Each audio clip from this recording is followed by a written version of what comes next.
Sigma ആ sigma 1s2, sigma star 1s2, sigma 2s2, പിന്നെന്തായിരുന്നു nitrogen വരെയുള്ള 14 ഇലക്ട്രോൺസ് വരെയുള്ള ആൾക്കാരുടെ നമ്മൾ എങ്ങനെയായിരുന്നു പഠിച്ചിരുന്നത്? Sigma 1s2, sigma star 1s2, ഉം, പിന്നെ സിഗ്മ 2s2, ഉം, പിന്നെ സിഗ്മ 2s2, പിന്നെ 5 2p ഉം. നൈട്രജൻ വരെയുള്ള ആൾക്കാരുടെ നമ്മൾ ഈ ഒരു രീതിയിലാണ് പഠിച്ചു വെച്ചത്. ആ സെയിം സംഭവം തന്നെയാണ് അവിടെ വരുന്നത്. ഇപ്പം കാർബൺ മോണോക്സൈഡിന്റെ കേസിൽ നമുക്ക് എത്രയാ കിട്ടിയത്? ടോട്ടൽ നമ്പർ ഓഫ് ഇലക്ട്രോൺസ് എത്രയാ നമുക്ക് കിട്ടിയത്? 14 അല്ലേ? സോ നമ്മൾ യൂസ് ചെയ്യേണ്ടത് ഈ ഒരു ഇലക്ട്രോണിക് കോൺഫിഗറേഷൻ തന്നെയാണ്. ഓക്കെ. ഇനി കാർബൺ മോണോക്സൈഡിന്റെ കേസ് വരുമ്പോഴത്തേക്കും നമുക്ക് കിട്ടുന്നത് എത്രയാ? 15 ആണ് അല്ലേ?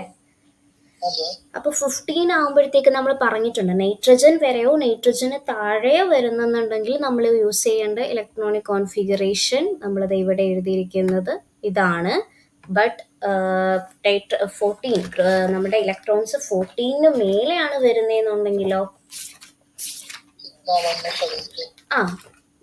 ഈ ഒരു ഇലക്ട്രോണിക് കോൺഫിഗറേഷൻ ആണ് 14 മേലെയാണ് വരുന്നതെന്നുണ്ടെങ്കിൽ നമ്മൾ എഴുതേണ്ടത് കേട്ടോ. തിരിഞ്ഞുപോയി അയ്യോ ഞാൻ പറഞ്ഞത് തിരിഞ്ഞുപോയി.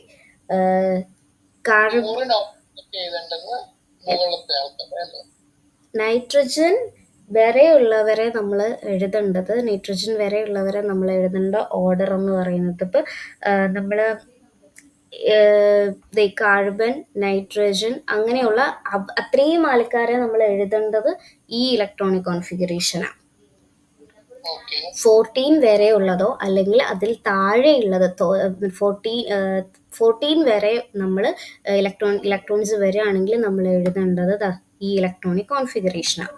14 മേലെ ഇലക്ട്രോൺസ് വരികയാണെങ്കിൽ നമ്മൾ എഴുതേണ്ട ഇലക്ട്രോണിക് കോൺഫിഗറേഷൻ ഇതാ. ഇത് വെച്ചല്ലേ നമ്മൾ ഇത്രയും കോമ്പൗണ്ട്സ് ഹോമോന്യൂക്ലിയറിന്റെ കേസിൽ നമ്മൾ പഠിച്ചെഴുതിയത്. അപ്പൊ ആ രീതി തന്നെ ഫോളോ ചെയ്താൽ മതി. പിന്നെ ഹെട്രോ ന്യൂക്ലിയർ കോമ്പൗണ്ട്സിൽ വരുമ്പോഴെന്ന് പറഞ്ഞു കഴിഞ്ഞാൽ അവിടെ വരുന്നൊരു ഡിഫറൻസ് എന്ന് പറഞ്ഞു കഴിഞ്ഞാൽ 2 ആറ്റംസ് ഡിഫറെൻ്റ് ആയിട്ടുള്ളവരായിരിക്കും വന്ന് മോളിക്യൂളായിട്ട് ഫോം ചെയ്യുന്നത്. ഇപ്പം നമ്മൾ N2, O2, H2, C2 എല്ലാം എടുത്തതും സെയിം ആൾക്കാരാണ്. അപ്പോൾ അവർക്ക് എനർജി ഡിഫറൻസ് ഉണ്ടാവത്തില്ല. അവർക്ക് സെയിം ആയിട്ടുള്ള എനർജി ആയിരിക്കും, എനർജി ഡിഫറൻസ് ഒന്നും ഉണ്ടാവത്തില്ല. പക്ഷെ ഡിഫറെൻ്റ് ആയിട്ടുള്ള ആറ്റംസ് വരുന്ന സമയത്ത് നമുക്ക് അവിടെ ഇലക്ട്രോൺസിനെ ഫില്ല് ചെയ്യുന്ന സമയത്താണെങ്കിലും ആദ്യം 1s2, 2s2, 2p. ഇപ്പം നൈട്രജന്റെ കേസ് ആണെങ്കിൽ 1s2, 2s2, പിന്നെ എന്താ 2p.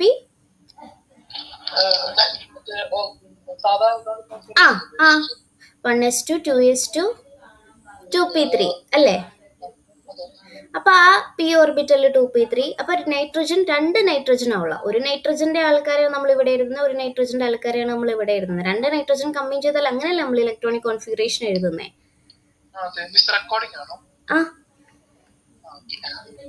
അപ്പോ ഇപ്പൊ ഞാൻ കാർബൺ മോണോക്സൈഡിന്റെ കേസിൽ വരുന്ന ഒരു ഡിഫറൻസ് പറയാം. ഇപ്പൊ കാർബൺ മോണോക്സൈഡിന്റെ കേസിൽ വരുമ്പോഴത്തേക്കും ഇവിടെ നമ്മൾ ആദ്യം ശ്രദ്ധിക്കേണ്ട കാര്യം എന്ന് വെച്ച് കഴിഞ്ഞാൽ നമ്മൾ അവിടെ ഇലക്ട്രോണിക് കോൺഫിഗറേഷൻ എഴുതുക. ഇലക്ട്രോണിക് കോൺഫിഗറേഷൻ എന്ന് പറയുമ്പോഴത്തേക്കും നമുക്കറിയാം കാർബണും ഉണ്ട്, ഓക്സിജനും ഉണ്ട്. സോ കാർബണിന്റെ ഇലക്ട്രോണിക് കോൺഫിഗറേഷൻ എന്ന് പറയുന്നത് 6 ആണ്, ഓക്സിജന്റെ 8 ആണ്. അപ്പൊ അത് ഇവിടെ ഓൾറെഡി എഴുതി വെച്ചിട്ടുണ്ട്. 1s2, 2s2 അത് എഴുതി വെച്ചിട്ടുണ്ട്. നമ്മൾ സാധാരണ പഠിച്ചിട്ടുള്ള 1s2, 2s2, 2p, 2p2 അതില്ലേ. അപ്പോൾ ഇവിടെ വരുമ്പോൾ ഇവരെ 2 പേരെയും കൂട്ടി കഴിയുമ്പോഴത്തേക്കും നമുക്ക് കിട്ടുന്നത് 14 ഇലക്ട്രോൺസ് ആണ്. സോ അങ്ങനെ 14 ഇലക്ട്രോൺസ് വരുന്ന സമയത്ത് നമ്മൾ നേരത്തെ പഠിച്ച പോലത്തെ തന്നെ 14 അതിൽ താഴെയോ വരികയാണെങ്കിൽ നമ്മൾ ഏത് ഇലക്ട്രോണിക് കോൺഫിഗറേഷനാണ് യൂസ് ചെയ്യേണ്ടത്? പറഞ്ഞേ.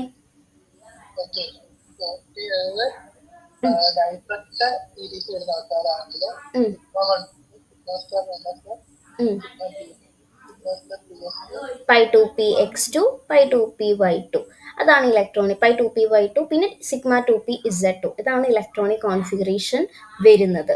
നൈട്രജന്റെ പോലത്തെ തന്നെയാണ്. ഇപ്പൊ ബോണ്ട് ഔട്ടർ കണ്ടുപിടിച്ചപ്പോ എത്ര കിട്ടി? 3 കിട്ടി. ഇനി മോളിക്കുലർ ഡയഗ്രത്തിലേക്ക് വരുന്ന സമയത്ത് എന്താണെന്ന് വെച്ച് കഴിഞ്ഞാൽ ഇപ്പം രണ്ട് ഡിഫറെൻറ്റ് ഓർബിറ്റൽസ് അതാ ഇവിടെ കൊടുത്തിരിക്കുന്നത് എന്താ കാർബൻ്റെ അറ്റോമിക് ഓർബിറ്റൽസും ഇവിടെ കൊടുത്തിരിക്കുന്നത് ഓക്സിജൻ്റെ അറ്റോമിക് ഓർബിറ്റൽസുമാണ്. ഓക്കെ, അപ്പോൾ നമ്മൾ ഇത്രയും നാളും ചെയ്തത് ഹോം ആയല്ലേ, ഒരേപോലത്തെ ഉള്ളവരായതുകൊണ്ട് നമുക്ക് ഒരേപോലെ തന്നെ ഇട്ട് കൊടുത്താൽ മതി. ഇതിപ്പോൾ ഡിഫറെൻ്റ് ആയിട്ടുള്ള ആൾക്കാരല്ലേ വന്നിരിക്കുന്നത്. സോ കാർബൻ്റെ ഇവിടെയും ഓക്സിജൻ്റെ ഇവിടെയാണ് നമ്മൾ ഇലക്ട്രോൺസിനെ കൊടുത്തിരിക്കുന്നത്. അപ്പോൾ ഇവിടെ നമുക്ക് കാർബൻ്റെ അറിയാം 1s2 2s2 2p2 അല്ലേ കാർബൺ. അപ്പം നമ്മൾ 1s 2 ഇലക്ട്രോൺസ് ഇട്ട് കൊടുത്തു, 2s 2 ഇലക്ട്രോൺസ് ഇട്ട് കൊടുത്തു, 3s 2p 2 ഇലക്ട്രോൺസേ ഉള്ളൂ. സോ 2 ഇലക്ട്രോണിനെ നമ്മൾ കൊടുത്തു. ഇനി അറ്റോമിക് ഓർബിറ്റൽസ് ഓഫ് ഓക്സിജൻ വരുന്ന സമയത്ത് ഓക്സിജൻ എന്താ 1s2 2s2 2p4 അല്ലേ. അപ്പം നമ്മൾ എങ്ങനെയാ 1s 2 ഇലക്ട്രോൺ ഇട്ട് കൊടുത്തു, 2s 2 ഇലക്ട്രോൺ ഇട്ട് കൊടുത്തു, 2p 4 ഇലക്ട്രോൺസ് ഇട്ട് കൊടുത്തു. അപ്പോൾ ഇതിപ്പം പിന്നെ നമ്മൾ ശ്രദ്ധിക്കേണ്ട കാര്യം എന്താണെന്ന് വെച്ചാൽ 2 ഡിഫറെൻ്റ് ആയിട്ടുള്ള അറ്റോമിക് ഓർബിറ്റൽസ് ആണ് കമ്പൈൻ ചെയ്യുന്നതെന്നുണ്ടെങ്കിൽ അവരുടെ എനർജി നോക്കണം. ഇപ്പോൾ കാർബനും ഓക്സിജനും നോക്കിക്കഴിഞ്ഞാൽ ആരാ ഇലക്ട്രോ നെഗറ്റിവിറ്റി ആരാ? ഓക്സിജൻ ആണ് ഇലക്ട്രോ നെഗറ്റീവ്. അപ്പോൾ ഓക്സിജന് എനർജി കുറവായിരിക്കും. ഇപ്പോൾ ഇതാ നമ്മൾ ഏതൊരു ഓർബിറ്റൽ മോളിക്കുലർ ഓർബിറ്റൽ ഡയഗ്രാം വരയ്ക്കുമ്പോഴത്തേക്കും ആ എനർജി കാണിക്കണം. ഇവിടെ കണ്ടോ ആ എനർജി ഡയഗ്രാമാ ഇത്. അപ്പൊ എനർജി കാണിക്കണം. ഈ എനർജി കണ്ടോ, ആ ആരോ അവിടെ കാണിക്കണം, എനർജി ഡയഗ്രാം കാണിക്കണം. അപ്പൊ ആ എനർജിയിൽ വരുന്ന ഡിഫറൻസ് എന്താന്ന് വെച്ച് കഴിഞ്ഞാല് ഇപ്പൊ നമ്മള് കാർബണും ഓക്സിജനും വരുന്ന സമയത്ത് ഓക്സിജൻ ആണ് മോർ ഇലക്ട്രോ നെഗറ്റീവ്. അപ്പൊ എനർജി കുറവായിരിക്കും ഓക്സിജന്, ലോവർ എനർജി ആയിരിക്കും. അപ്പം നമ്മൾ നേരത്തെ എഴുതിയതുപോലെ എനർജി സെയിം ആയിട്ട് നമുക്ക് എഴുതാൻ പറ്റില്ല. നമ്മൾ ഇവിടെയൊക്കെ എഴുതിയത് എന്താ, എനർജിക്ക് സെയിം ആയിട്ടല്ലേ നമ്മൾ കൊടുത്തത്. ഇവിടെ 1s ഒരു എനർജി അതേ എനർജി തന്നെ ഇവിടെയും ഒരു എനർജി അതേ എനർജി തന്നെ ഇവിടെയും അങ്ങനെയല്ലേ നമ്മൾ കൊടുത്തത്. പക്ഷേ കാർബന്റെയും ഓക്സിജന്റെയും കേസ് ഡിഫറെൻ്റ് ആറ്റംസ് വരുമ്പോൾ നമ്മൾ ശ്രദ്ധിക്കേണ്ട കാര്യം ആരാണ് മോർ ഇലക്ട്രോ നെഗറ്റീവ്. അപ്പം ഇലക്ട്രോ നെഗറ്റിവിറ്റി കൂടുമ്പോഴത്തേക്കും അവിടെ എനർജി കുറവായിരിക്കും, മറ്റവന് കുറച്ച് സ്ലൈറ്റ്ലി എനർജി കൂടുതലായിരിക്കും. അപ്പം ദേ ഹാസ് ഡിഫറെൻറ്റ് എനർജീസ് വരും അവിടെ. അപ്പം നമുക്കിങ്ങനെ ഒരേപോലെ എഴുതാൻ പറ്റില്ല. ഇത്തിരി കുറവായിരിക്കും ആരുടെ, ഓക്സിജന്റെ എനർജി. കണ്ടോ ഇത്തിരി താഴ്ന്നല്ലേ ഇരിക്കുന്നേ. ഇപ്പൊ ഇവിടെയാണ് നമ്മൾ കാർബന്റെ കൊടുത്തത് എന്നുണ്ടെങ്കിൽ ഓക്സിജന്റെ നമ്മൾ എന്ത് ചെയ്യും, കുറച്ച് താഴെ ആയിരിക്കും കൊടുക്കുന്നത്. മനസ്സിലായോ? കുറച്ച് താഴെ ആയിരിക്കും. എന്നിട്ടാണ് നമ്മൾ അവരെ എന്ത് ചെയ്യുന്നത്, കണക്ട് ചെയ്യുന്നത് കേട്ടോ. എന്നിട്ട് നമ്മൾ അവരെ കമ്പൈൻ ചെയ്ത് സാധാരണ എഴുതുന്ന പോലെ തന്നെ ഇലക്ട്രോൺസിനെ എന്ത് ചെയ്യും, കൊടുക്കും.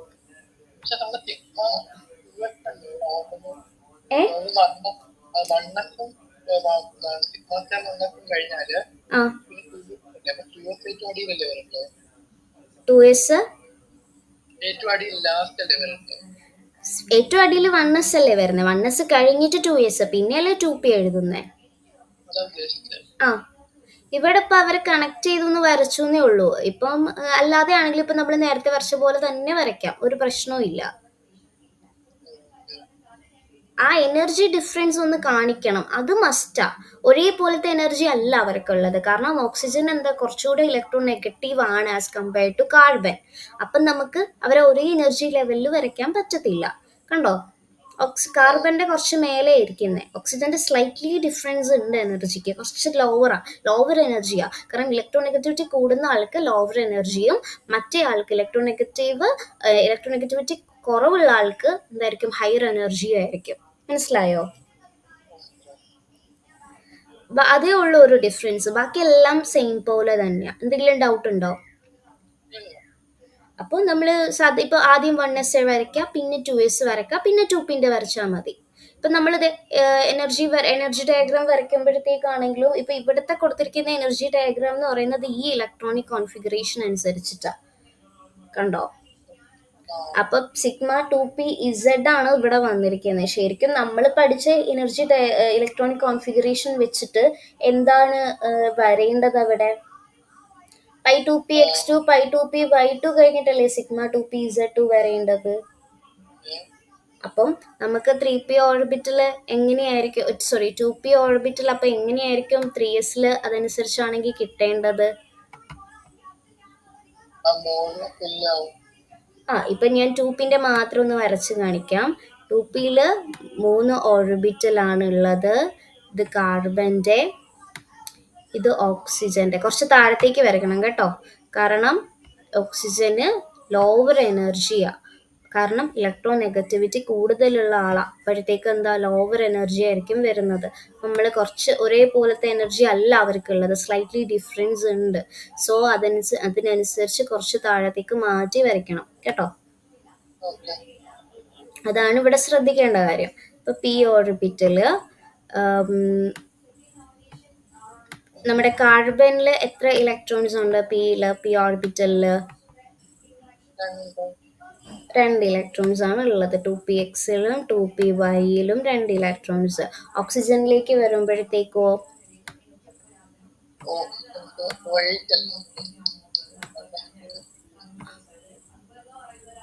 4 ഇലക്ട്രോൺസ് ആണ് ഉള്ളത് അല്ലേ? 4 ഇലക്ട്രോൺസ് അല്ലേ വരുന്നേ?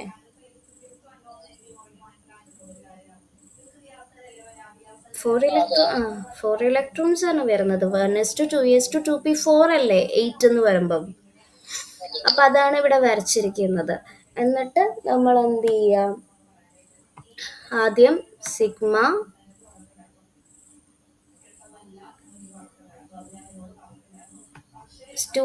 വരയ്ക്കുക.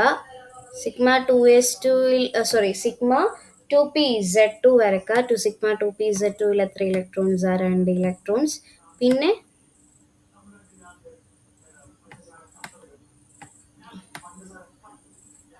പിന്നെ അടുത്തതാണ് എന്ത്, πx2, π2px, π2py വരുന്നത്. സോ അവിടെ 2 ഇലക്ട്രോൺസ് ആണ് ഉള്ളത്. 2 പെയർ വെച്ചിട്ടായിരിക്കും ഇലക്ട്രോൺസ് വരുന്നത് അല്ലെ? ഇലക്ട്രോണിക് കോൺഫിഗറേഷൻ എടുക്കുമ്പോൾ നമുക്ക് അങ്ങനെയല്ലേ കിട്ടുന്നേ. അപ്പൊ അതുപോലെ എഴുതുക. ദെൻ മുകളിലേക്ക് വരുമ്പോഴത്തേക്കും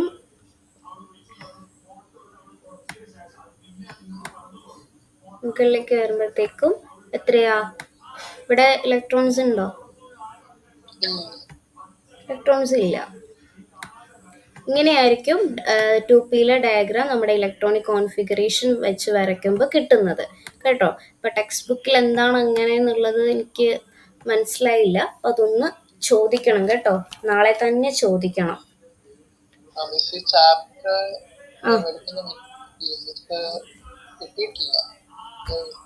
3 പേര് ചേർന്നല്ലേ ഈ ചാപ്റ്റർ ഈ ഒരു ടോപ്പിക്, ഈ ഒരു പേപ്പർ എടുക്കുന്നത്?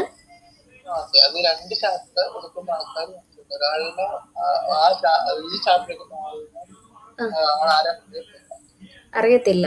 ഓക്കെ, എന്തായാലും ആ പേപ്പർ എടുക്കുന്ന ആരോടെങ്കിലും ചോദിച്ചാലും മതി. കാരണം നമുക്ക് പഠിക്കണമല്ലോ, നമുക്ക് എക്സാം അടുത്തല്ലോ, നമുക്കിനി സമയമില്ല. അപ്പൊ ചോദിച്ചൊന്ന് ക്ലിയർ ചെയ്തേക്കണം കേട്ടോ.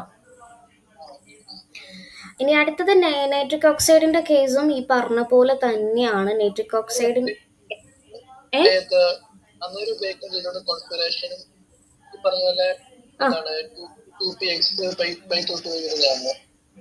ഞാൻ പറയട്ടെ, ഇലക്ട്രോൺസ് എത്രയുണ്ട് ടോട്ടല് NO2-ല്? സോറി, NO-ല്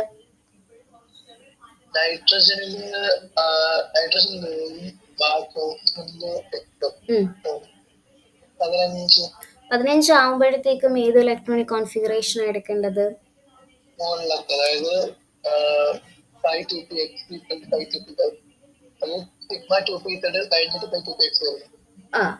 മൊത്തത്തിലുള്ള ഇലക്ട്രോണിക് കോൺഫിഗറേഷൻ ഒന്ന് പറഞ്ഞേ.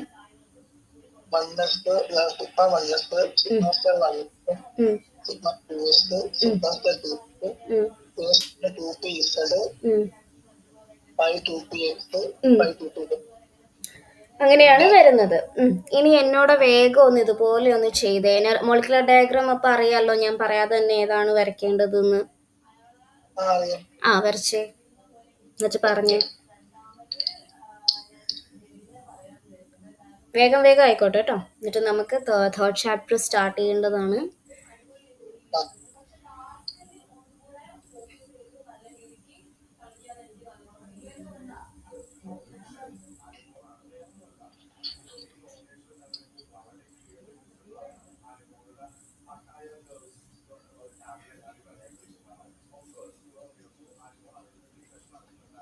ബോണ്ട് ഓർഡർ കണ്ടുപിടിക്കാൻ മാഗ്നറ്റിക് നേച്ചർ എന്താണെന്ന് കണ്ടുപിടിക്കുക, സ്റ്റേബിൾ ആണോ എന്ന് പറയാം. ഓക്കെ, സിയോടെ എങ്ങനെയായിരുന്നു?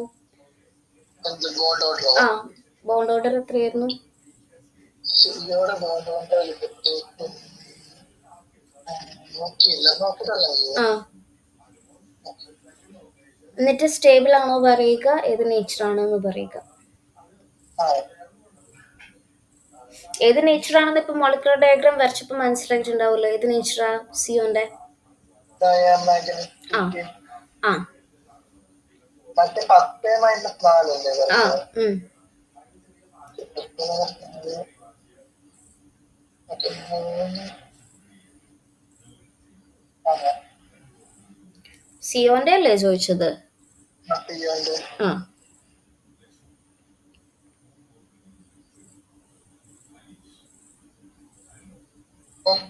അടുത്ത കേട്ടെ, എന്തോ? അല്ല അടുത്ത കേട്ടെ, എന്തുകൊണ്ട് കേട്ടെ? ആ, എത്ര കിട്ടി? ബോണ്ട് ഓർഡർ എത്ര കിട്ടി? 3 ആണ് കിട്ടിയത്. സോ സിഒ എങ്ങനെയാണ്? ഡയാമാഗ്നറ്റിക് ആണോ, സ്റ്റേബിൾ ആണോ? ടേബിളാണ്. സ്റ്റേബിൾ ആണ്. ആ മോളിക്യൂൾ എക്സിസ്റ്റ് ചെയ്യുന്നുണ്ട്. ഓക്കെ, അടുത്തതിലേക്ക് പോവാം. ടൈം മെയിനായി. ആ, വെക്കോട്ടെ.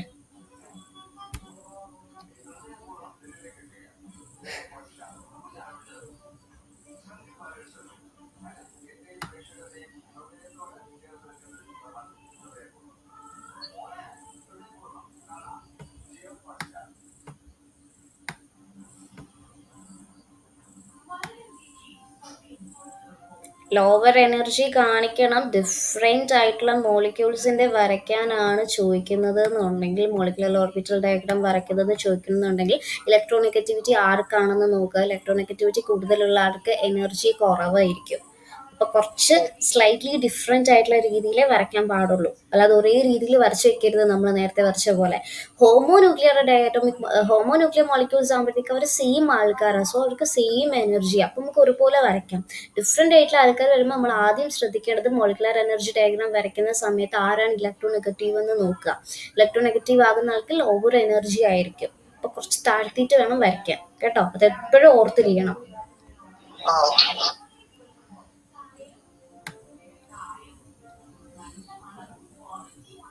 മോളിക്കുലർ എനർജി ഡയഗ്രാമിൽ അതൊന്നും ശ്രദ്ധിച്ചില്ല എന്നുണ്ടെങ്കിൽ മാർക്ക് കിട്ടില്ല കേട്ടോ.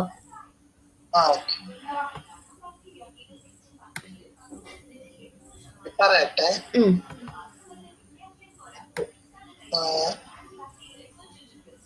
Sigma 1s2, sigma 1s2, sigma 2s2, sigma 2s2, sigma 2p/2, pi 2px2 equal to pi 2p2, sigma p1. pi 2p x1 എന്നല്ലേ വരത്തുള്ളൂ.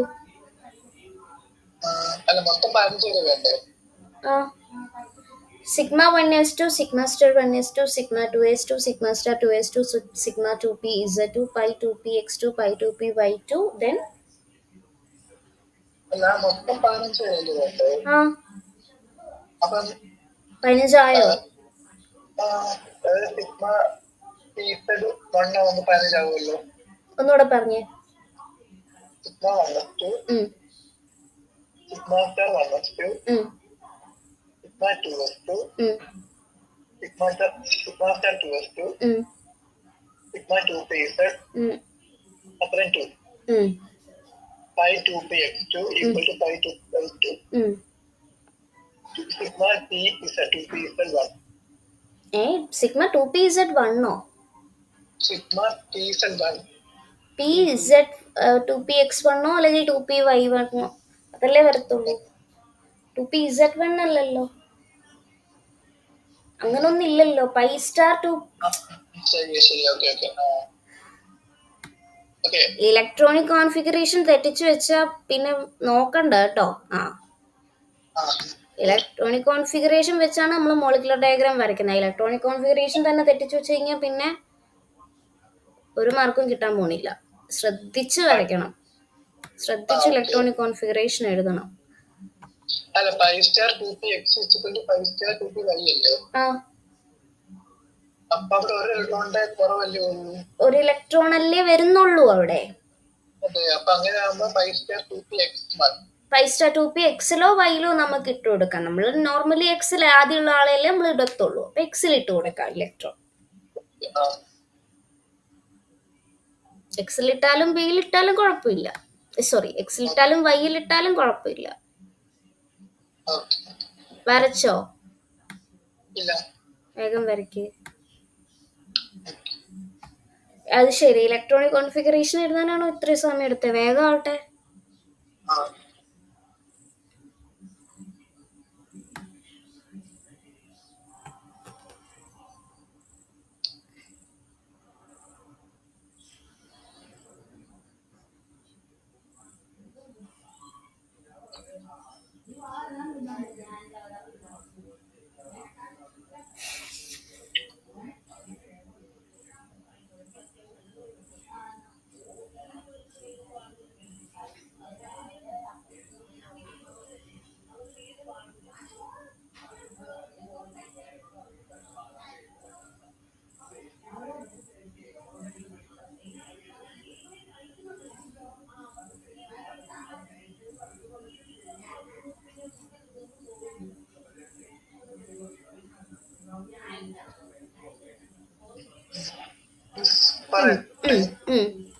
അപ്പം ഈ ഇലക്ട്രോണിക് കോൺഫിഗറേഷൻ വെച്ച് നോക്കുമ്പോൾ ഇങ്ങനെയായിരിക്കും നമ്മളുടെ ഡയഗ്രാം വരുന്നത് കേട്ടോ. പക്ഷെ ടെക്സ്റ്റ് ബുക്കിൽ തിരിച്ചാ കൊടുത്തിരിക്കുന്നത്.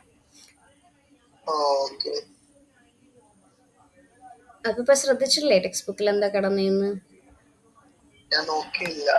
ആ, ടെക്സ്റ്റ് ബുക്കിൽ നമ്മൾ പറഞ്ഞില്ലേ ഇലക്ട്രോണിക് കോൺഫിഗറേഷൻ മറ്റേ രീതിയിൽ മറ്റേതായിട്ടാ കൊടുത്തിരിക്കുന്നത്. അപ്പോൾ നമ്മൾ പഠിച്ചത് ഈ രീതിയിലല്ലേ? അപ്പോ പി ഓർബിറ്റലിൽ നമ്മുടെ നൈട്രജന്റെ പി ഓർബിറ്റലിൽ ഞാൻ ഇപ്പൊ പി ഓർബിറ്റൽ മാത്രമേ കാണിക്കത്തുള്ളൂ. 1s ഉം 2s ഉം അറിയാമല്ലോ. അപ്പൊ പിന്റെ മാത്രമേ ഇപ്പൊ കാണിക്കുന്നുള്ളൂ. പിയിൽ നൈട്രജന് 3 ഇലക്ട്രോൺസ് ആണ് വരുന്നത്. സോ 3 ഇലക്ട്രോൺസ് വരച്ചു. ദെൻ ഓക്സിജന്റെ കുറച്ച് താഴത്തേക്ക് ആക്കി വരക്കണം കേട്ടോ. അങ്ങനെയാണോ വരച്ചത്? ഓക്സിജന്റെ 4 ഇലക്ട്രോൺസ് ആണ് വരുന്നത്. സോ 4 ഇലക്ട്രോൺസ് നമ്മളിവിടെ എഴുതി.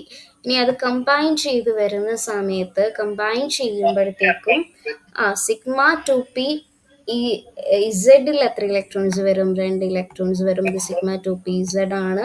ദെൻ പൈ 2p x2ല് 2 ഇലക്ട്രോൺസ് വരും. 2p അതായത് 2p xല് 5 സ്റ്റാർ 2p xല് ഒരു ഇലക്ട്രോൺ മാത്രമേ വരത്തുള്ളൂ. ബാക്കി അത്രേ ഉള്ളൂ. ഇതുപോലെ തന്നെയാണോ കിട്ടിയത്? ഇങ്ങനെ തന്നെയാണോ എനർജി ഡയഗ്രാം വരച്ചത്? ഓക്കെ, കാരണം ഇത് തെറ്റരുത്. ഇവിടെ ഇത് മേളിൽ വന്നു കഴിഞ്ഞാൽ മറ്റേ ഡയഗ്രാം ആയി പോകും. മറ്റേ ഇലക്ട്രോണിക് കോൺഫിഗറേഷന്റെ ഡയഗ്രാം ആയി പോകും. ഏത് സിഗ്മ 2p z2. അപ്പൊ അത് തിരിഞ്ഞു പോകരുത്. എനർജി ഡയഗ്രാമിന്റെ ആകെയുള്ള ഡിഫറൻസ് ആണ് അത്. ഈ സിഗ്മ 2p z2 മുകളിലാണ് വരുന്നതെന്നുണ്ടെങ്കിൽ അത് 14 വരെയുള്ള ഇലക്ട്രോൺസിന് നമ്മൾ യൂസ് ചെയ്യുന്ന എനർജി ഡയഗ്രാം ആണ്. ആ എനർജിയുടെ ഇൻക്രീസിങ് ഓർഡർ അനുസരിച്ച്. ക്ലിയർ അല്ലേ? ഓക്കെ. ദെൻ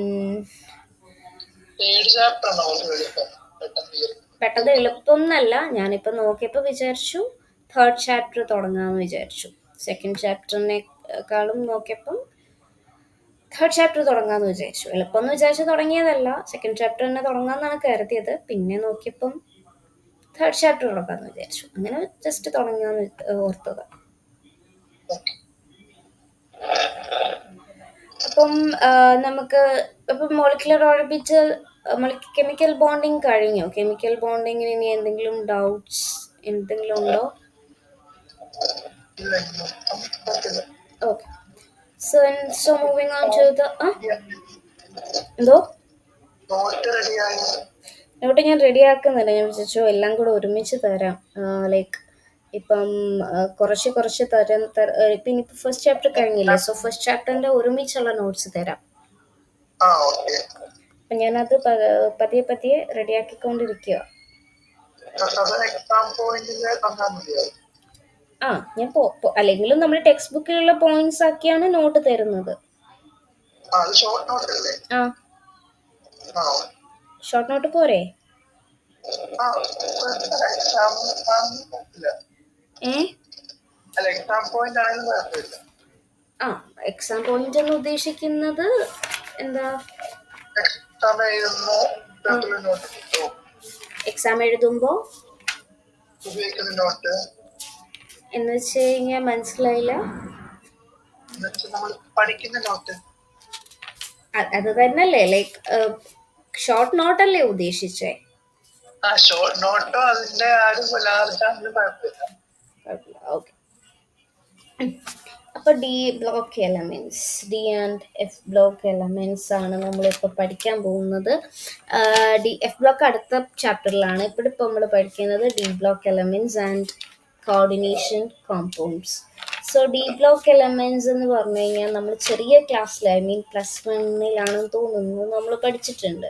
+1 +2 പഠിച്ചിട്ടുണ്ട്.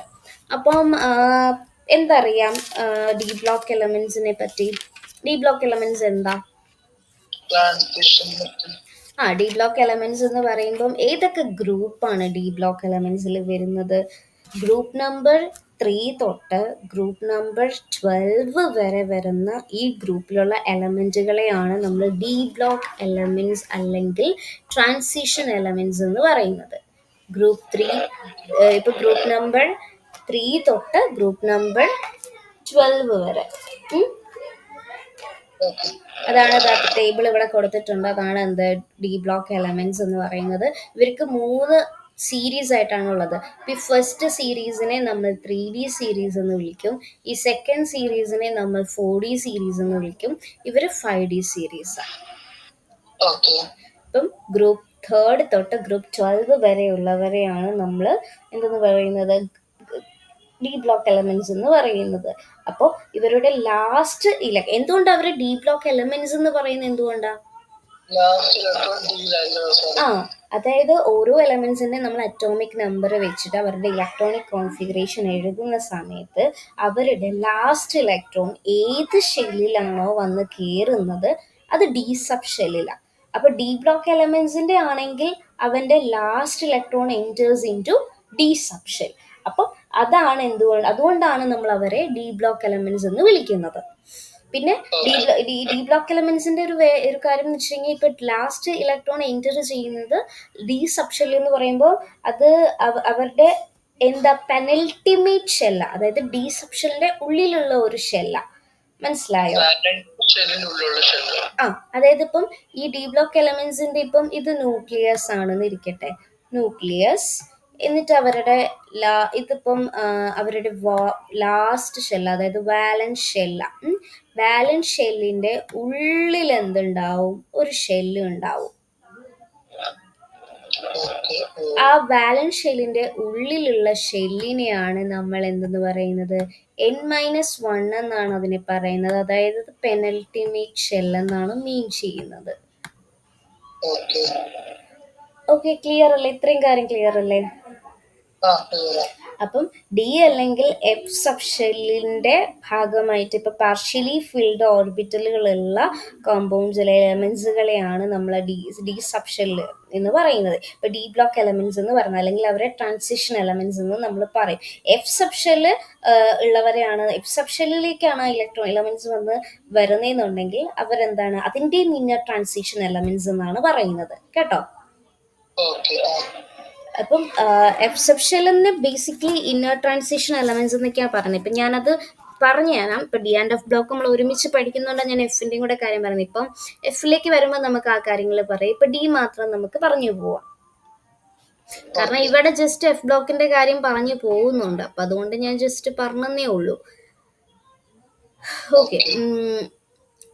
അപ്പം ഡി സബ് ഷെല്ലിലേക്ക് എൻ്റർ ചെയ്ത് പോകുന്നത് കൊണ്ടാണ് അവരെ നമ്മൾ എന്തെന്ന് പറയുന്നത്? F sub shell is partially filled എന്നൊക്കെ പറഞ്ഞ് പോകുന്നുണ്ട്. അതുകൊണ്ട് ഞാൻ ജസ്റ്റ് ഇന്നർ ട്രാൻസിഷൻ എലമെന്റ്സിന്റെ കാര്യം പറഞ്ഞതാ. കണ്ടോ? Elements are called inner transition elements of F block elements എന്നൊക്കെ പറയുന്നുണ്ട്.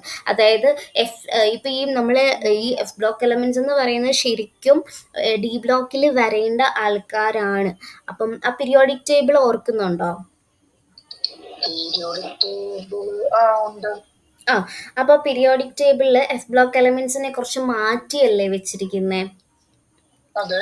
അതെന്തുകൊണ്ടാ? കാരണം നമ്മൾ മോഡേൺ പീരിയോഡിക് ടേബിൾ ഞാനത് ക്യാമറയിൽ കാണിച്ചു തരാം. പക്ഷെ അതെനിക്ക് റെക്കോർഡിങ്ങിൽ വരുമോ എന്നറിയില്ല. ഞാൻ ബാക്ക് ക്യാമറ കാണിച്ച് ഞാൻ ടെക്സ്റ്റ് ബുക്ക് എടുത്തൊന്ന് കാണിച്ചു തരാം.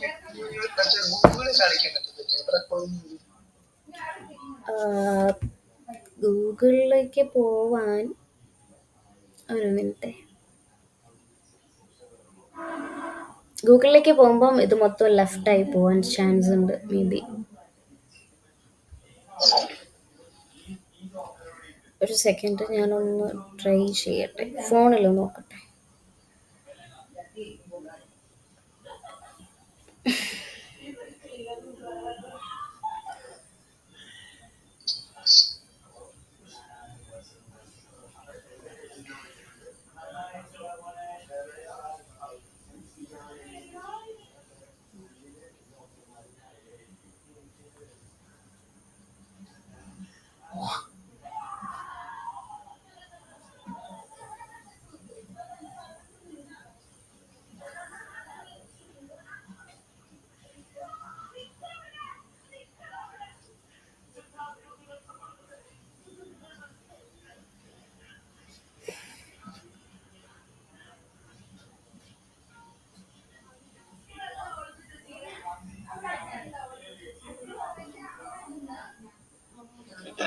കാണുന്നുണ്ടോ?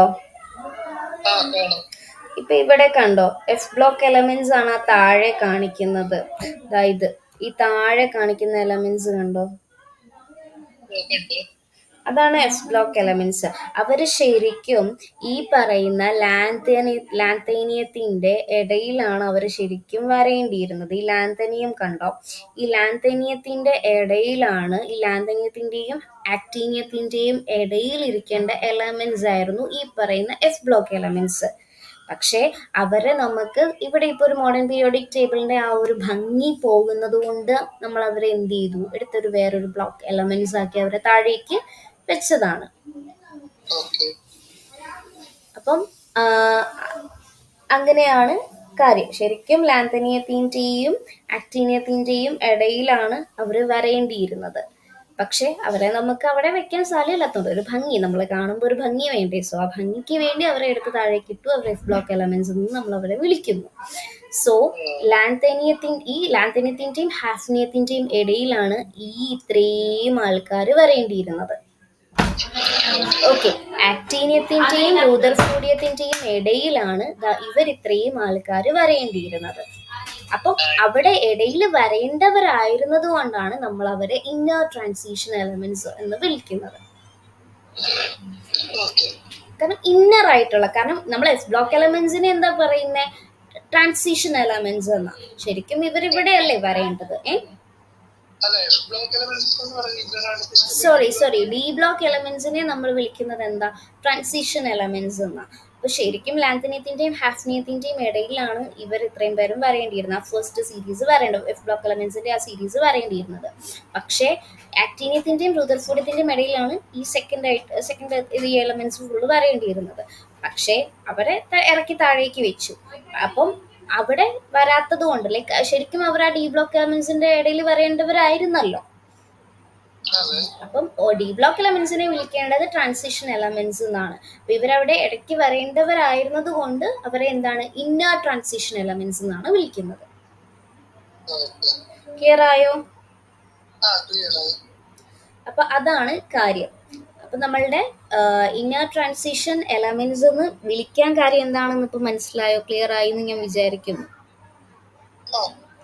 അതുകൊണ്ടാണ് എഫ് ബ്ലോക്ക് എലമെന്റ്സിനെ ഇന്നർ ട്രാൻസിഷൻ എലമെന്റ്സ് എന്ന് പറയുന്നത്. അപ്പം ഈ ലാങ്താനം കഴിഞ്ഞിട്ടുള്ള ഒരു 14 എലമെന്റ്സ് എന്ത് ചെയ്തിട്ടുണ്ട്, ഞാൻ ഒന്നുകൂടെ കാണിക്കാം. താഴെയാണ് അവരെ അറേഞ്ച് ചെയ്തിരിക്കുന്നത്. ബിക്കോസ്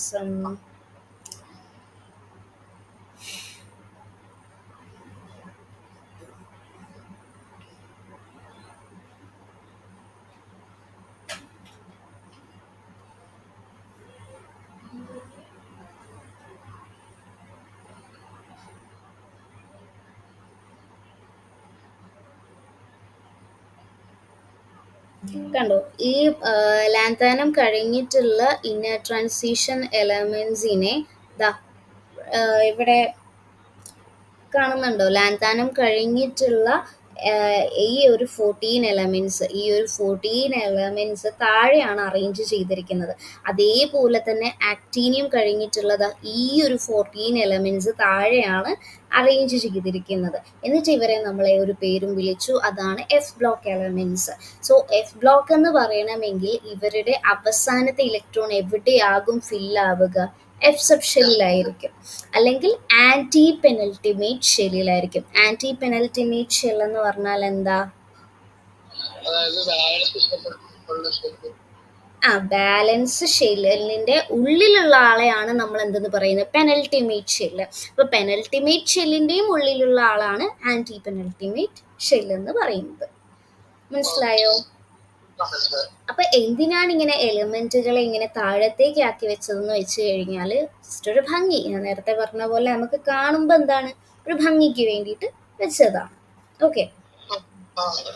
അപ്പം ഈ ഡി ബ്ലോക്ക് എലമെന്റ്സിനെ ട്രാൻസിഷൻ മെറ്റൽ എന്ന് പറഞ്ഞ് വിളിക്കും. ഒരാൾക്ക് വേറെ ഒരു പേരുണ്ടെങ്കിൽ, ഇപ്പൊ ഡി ബ്ലോക്ക് എലമെന്റ്സിനെ നമുക്ക് വേറൊരു പേരിട്ടാണ് നമ്മൾ വിളിക്കുന്നത്, ട്രാൻസിഷൻ മെറ്റൽസ് എന്ന്. സോ അങ്ങനെ ഒരാൾക്ക് വേറൊരു പേരുണ്ടെങ്കിൽ ആ പേരുകൾ എടുത്ത് ചോദിക്കാറുണ്ട്. ചിലപ്പോൾ ഡി ബ്ലോക്ക് എലമെന്റ്സ് എന്ന് തന്നെ ചോദിക്കണം എന്ന് ഒരു നിർബന്ധവും ഇല്ല കേട്ടോ.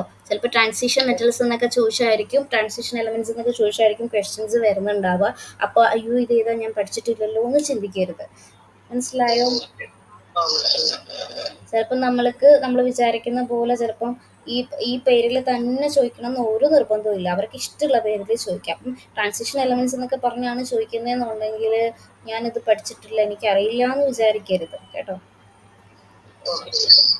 പിന്നെ നമുക്ക് ഇവിടെ ഇപ്പം നമ്മളിപ്പം ഒരു ഡി ബ്ലോക്ക് എലമെന്റ്സിനെ ട്രാൻസിഷൻ മെറ്റൽ എന്ന് പറഞ്ഞു കഴിഞ്ഞാൽ അതെന്താണ്, എന്തുകൊണ്ട് അങ്ങനെ വിളിക്കുന്നത്? ഇപ്പം ഒരു ട്രാൻസിഷൻ ഗ്രൂപ്പ്, ഇപ്പം ഗ്രൂപ്പ് 1 ഗ്രൂപ്പ് 2 ആണ് എസ് ബ്ലോക്ക്. അപ്പം എസ് ബ്ലോക്കിന്റെയും പി ബ്ലോക്കിന്റെയും ഇടയിലാണ് ആരിയിരിക്കുന്നത്? പി ബ്ലോക്ക് എലമെന്റ്സ് ഉള്ളത് അല്ലേ? എസിന്റെയും പിയുടെയും ഇടയിലല്ലേ ഡി ബ്ലോക്ക് എലമെന്റ്സ് ഇരിക്കുന്നുണ്ടാവുക. അപ്പൊ അങ്ങനെ ഇരിക്കുന്നത് കൊണ്ടാണ് അവരെ നമ്മൾ എന്തെന്ന് വിളിക്കുന്നത്?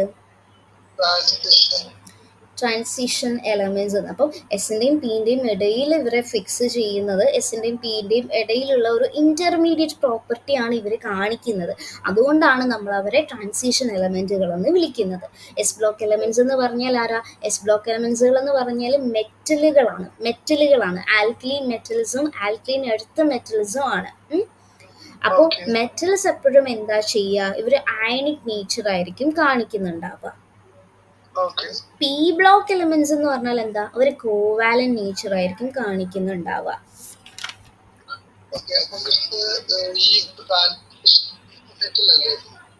ഞാനിപ്പോ പറയുന്നത് ശ്രദ്ധിച്ച് കേൾക്കുക. നമ്മളിപ്പോ എസിന്റെയും പിന്റെയും ഇടയിലാണ് ആരുള്ളത്? ഡി ബ്ലോക്ക് എലമെന്റ്സ് ഉള്ളത്. ഓക്കെ. അപ്പൊ ഡി ബ്ലോക്ക് എലമെന്റ്സ് വരുമ്പോഴത്തേക്കും എസിന്റെ നേച്ചറും പിന്റെ നേച്ചറും എസിന്റെയും പിന്റെയും ഇന്റർമീഡിയറ്റ് ആയിട്ടാണ്. ഇപ്പൊ ഇവിടെ ഇപ്പൊ എസ് ആണ് ഇരിക്കുന്നതെങ്കിൽ ഇവിടെ എന്താണ്? പി ആണ് ഇരിക്കുന്നത്. അതിന്റെ ഇടയിലാണ് നമ്മുടെ ഡി ഇരിക്കുന്നുണ്ടാവുക. ഓക്കെ. ഡി ബ്ലോക്ക് എലമെന്റ്സുകൾ പീരിയോഡിക് ടേബിളിൽ ഉള്ളത്. അപ്പം ഈ എസിന്റെ നേച്ചറും കാണിക്കും. ഈ എസ് ബ്ലോക്ക് എലമെന്റ്സ് എന്ന് പറഞ്ഞാൽ അവർ metals, alkaline metals, alkaline earth metals പോലെയുള്ളവരാണ് S block elements. P block elements എന്ന് പറയുന്നത് അവരുടെ നേച്ചർ എന്ന് പറയുന്നത് കോവാലന്റ് നേച്ചറാണ്. ഇവര് അയണിക് നേച്ചർ ആയിരിക്കും കാണിക്കുന്നുണ്ടാവുക. ആര്? S block elements.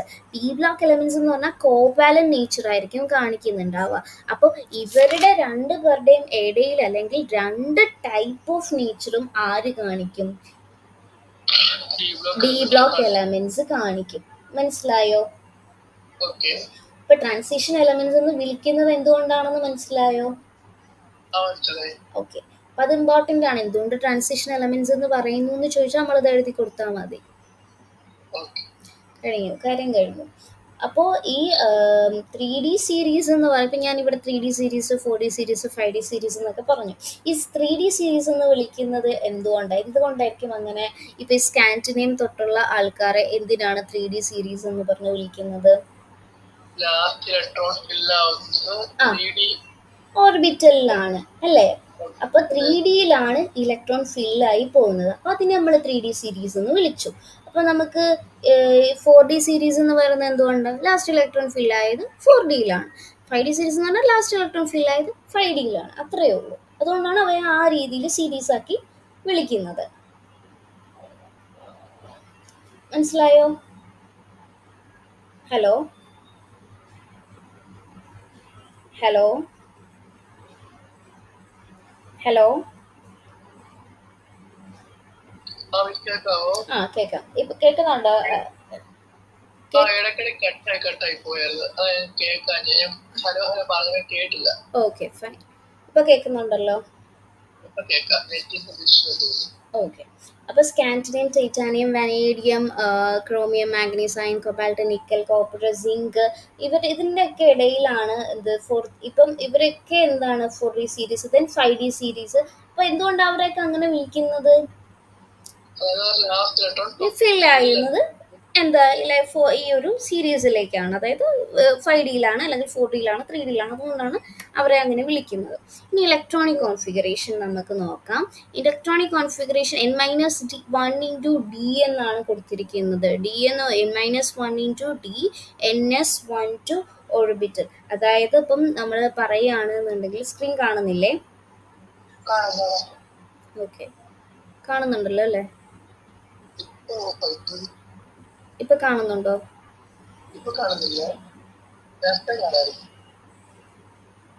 അതെന്താവാ?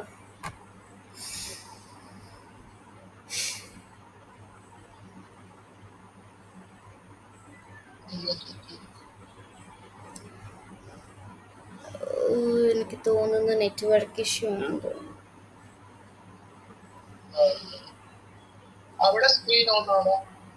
എന്റെ സ്ക്രീൻ ഓൺ ആണ്.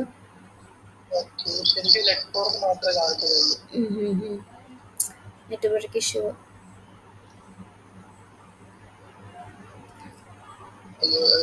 ലെഫ്റ്റ് ആയി പോയി.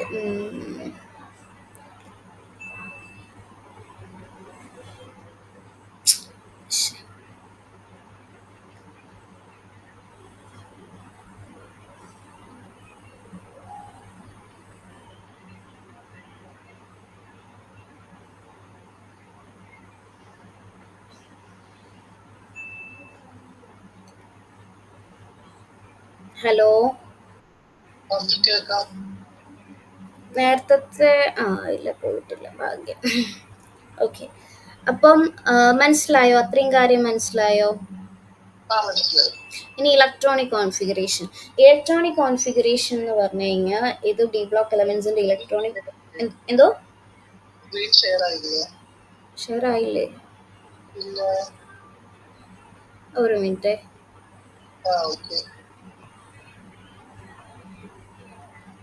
ഇപ്പൊ കാണുന്നുണ്ടല്ലോ. ഓക്കെ. ഇലക്ട്രോണിക് കോൺഫിഗറേഷൻ എന്ന് പറഞ്ഞു കഴിഞ്ഞാൽ ഇലക്ട്രോണിക് കോൺഫിഗറേഷൻ ചോദിക്കും. ഇപ്പം നമുക്കറിയാലോ എസ്സിൽ മാക്സിമം എത്ര ഇലക്ട്രോൺസിനെ ആയിരിക്കും അക്കോമഡേറ്റ് ചെയ്യാൻ പറ്റുക? 2 ഇലക്ട്രോൺസിനെയാണ്. പിയിൽ എത്ര ഇലക്ട്രോൺസിനെ ആയിരിക്കും മാക്സിമം അക്കോമഡേറ്റ് ചെയ്യാൻ പറ്റുക? 6 ഇലക്ട്രോൺസിനെയാണ്. ദെൻ ഡിയിൽ എത്ര ഇലക്ട്രോൺസിനെയാണ്? 10 ഇലക്ട്രോൺസിനെയാണ്. ദെൻ എഫിലോ? എഫിൽ 14 ഇലക്ട്രോൺസിനെയാണ് നമ്മൾ മാക്സിമം അക്കോമഡേറ്റ് ചെയ്യുന്നുണ്ടാവുക. അപ്പം നമ്മുടെ electronic configuration of D orbital അല്ലെങ്കിൽ ഡി ബ്ലോക്ക് എലമെൻറ്റ്സ് എന്ന് പറയുന്നത് n-1 d. n-1 d എന്ന് പറയുന്നത് എന്താണ്? Penultimate shell. D orbital D sub ഷെല്ലിലെ പെനൽറ്റിമേറ്റ് ഷെല്ലിൻ്റെ കാര്യം പറയുന്നത്. അത് d × 1 to 10 1 തൊട്ട് 10 ഇലക്ട്രോൺസ് വരെ അക്കോമഡേറ്റ് ചെയ്യാം. ആൻഡ് എസ് സബ് ഷെല്ലിൽ 1 തൊട്ട് 1 to 2. അതാണ് ഇലക്ട്രോണിക് കോൺഫിഗറേഷൻ. അത് പഠിച്ചു വെക്കുക കേട്ടോ. അപ്പൊ ഇലക്ട്രോണിക് കോൺഫിഗറേഷൻ നമ്മൾ പറഞ്ഞു. എന്തോ ഏത് ടേബിളും? അത് ഇലക്ട്രോണിക് കോൺഫിഗറേഷൻ നമുക്ക് എഴുതാൻ അറിയാമെങ്കിൽ നമ്മൾ ഇത്രയൊന്നും വരി വലിച്ച് പഠിക്കേണ്ട കാര്യമില്ല. നമുക്ക് പഠിച്ചാൽ ജസ്റ്റ് അവരിങ്ങനെ കാണിച്ചു എന്നേ ഉള്ളൂ. ഓരോ ആൾക്കാരുടെയും ഇലക്ട്രോണിക് കോൺഫിഗറേഷൻ ഇപ്പം അറ്റോമിക് നമ്പർ തന്നിട്ട് അവരുടെ അറ്റോമിക് നമ്പർ തരുന്ന സമയത്ത് പിന്നെ വേറൊരു കാര്യം ആലോചിക്കുക. നമ്മളിപ്പം ഇപ്പം നമുക്ക് ഇതിൽ നമ്മൾ ഓർത്തിരിക്കേണ്ട ഒരു കാര്യം, ഇപ്പൊ എഫ് എന്ന് പറയുന്നത് 14 ആണല്ലോ. 14 എന്ന് പറയുമ്പോഴത്തേക്കും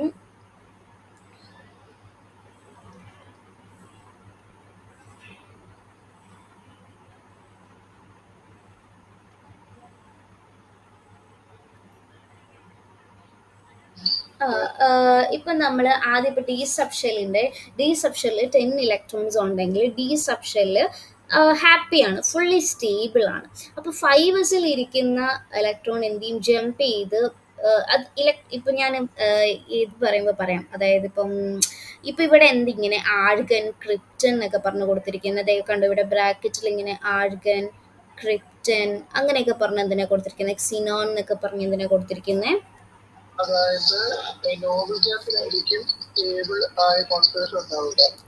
ഇപ്പൊ ഞാൻ പറയട്ടെ, ഇപ്പൊ നമ്മൾ ഇലക്ട്രോണിക് കോൺഫിഗറേഷൻ ഇനി മുതൽ നമ്മൾ കുറച്ചുകൂടെ മെച്ചുവേർഡ് ആയിട്ട് പഠിക്കുക.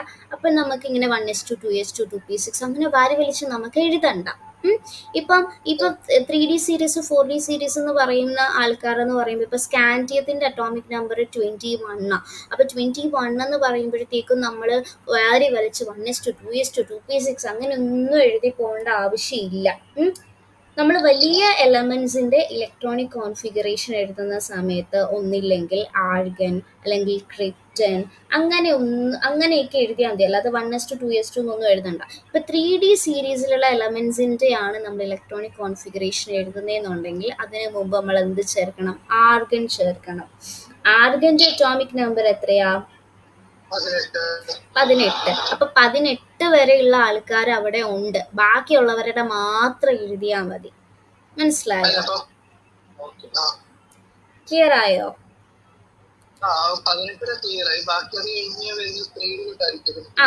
യെസ്, 3. അപ്പം ബാക്കി എത്രയാണോ വരുന്നത് അപ്പൊ ആ ഓർഡർ നമുക്കറിയാമല്ലോ. 1s2 2s2 2p6 3s2 അങ്ങനെയുള്ള ഓർഡർ നമുക്കറിയാമല്ലോ.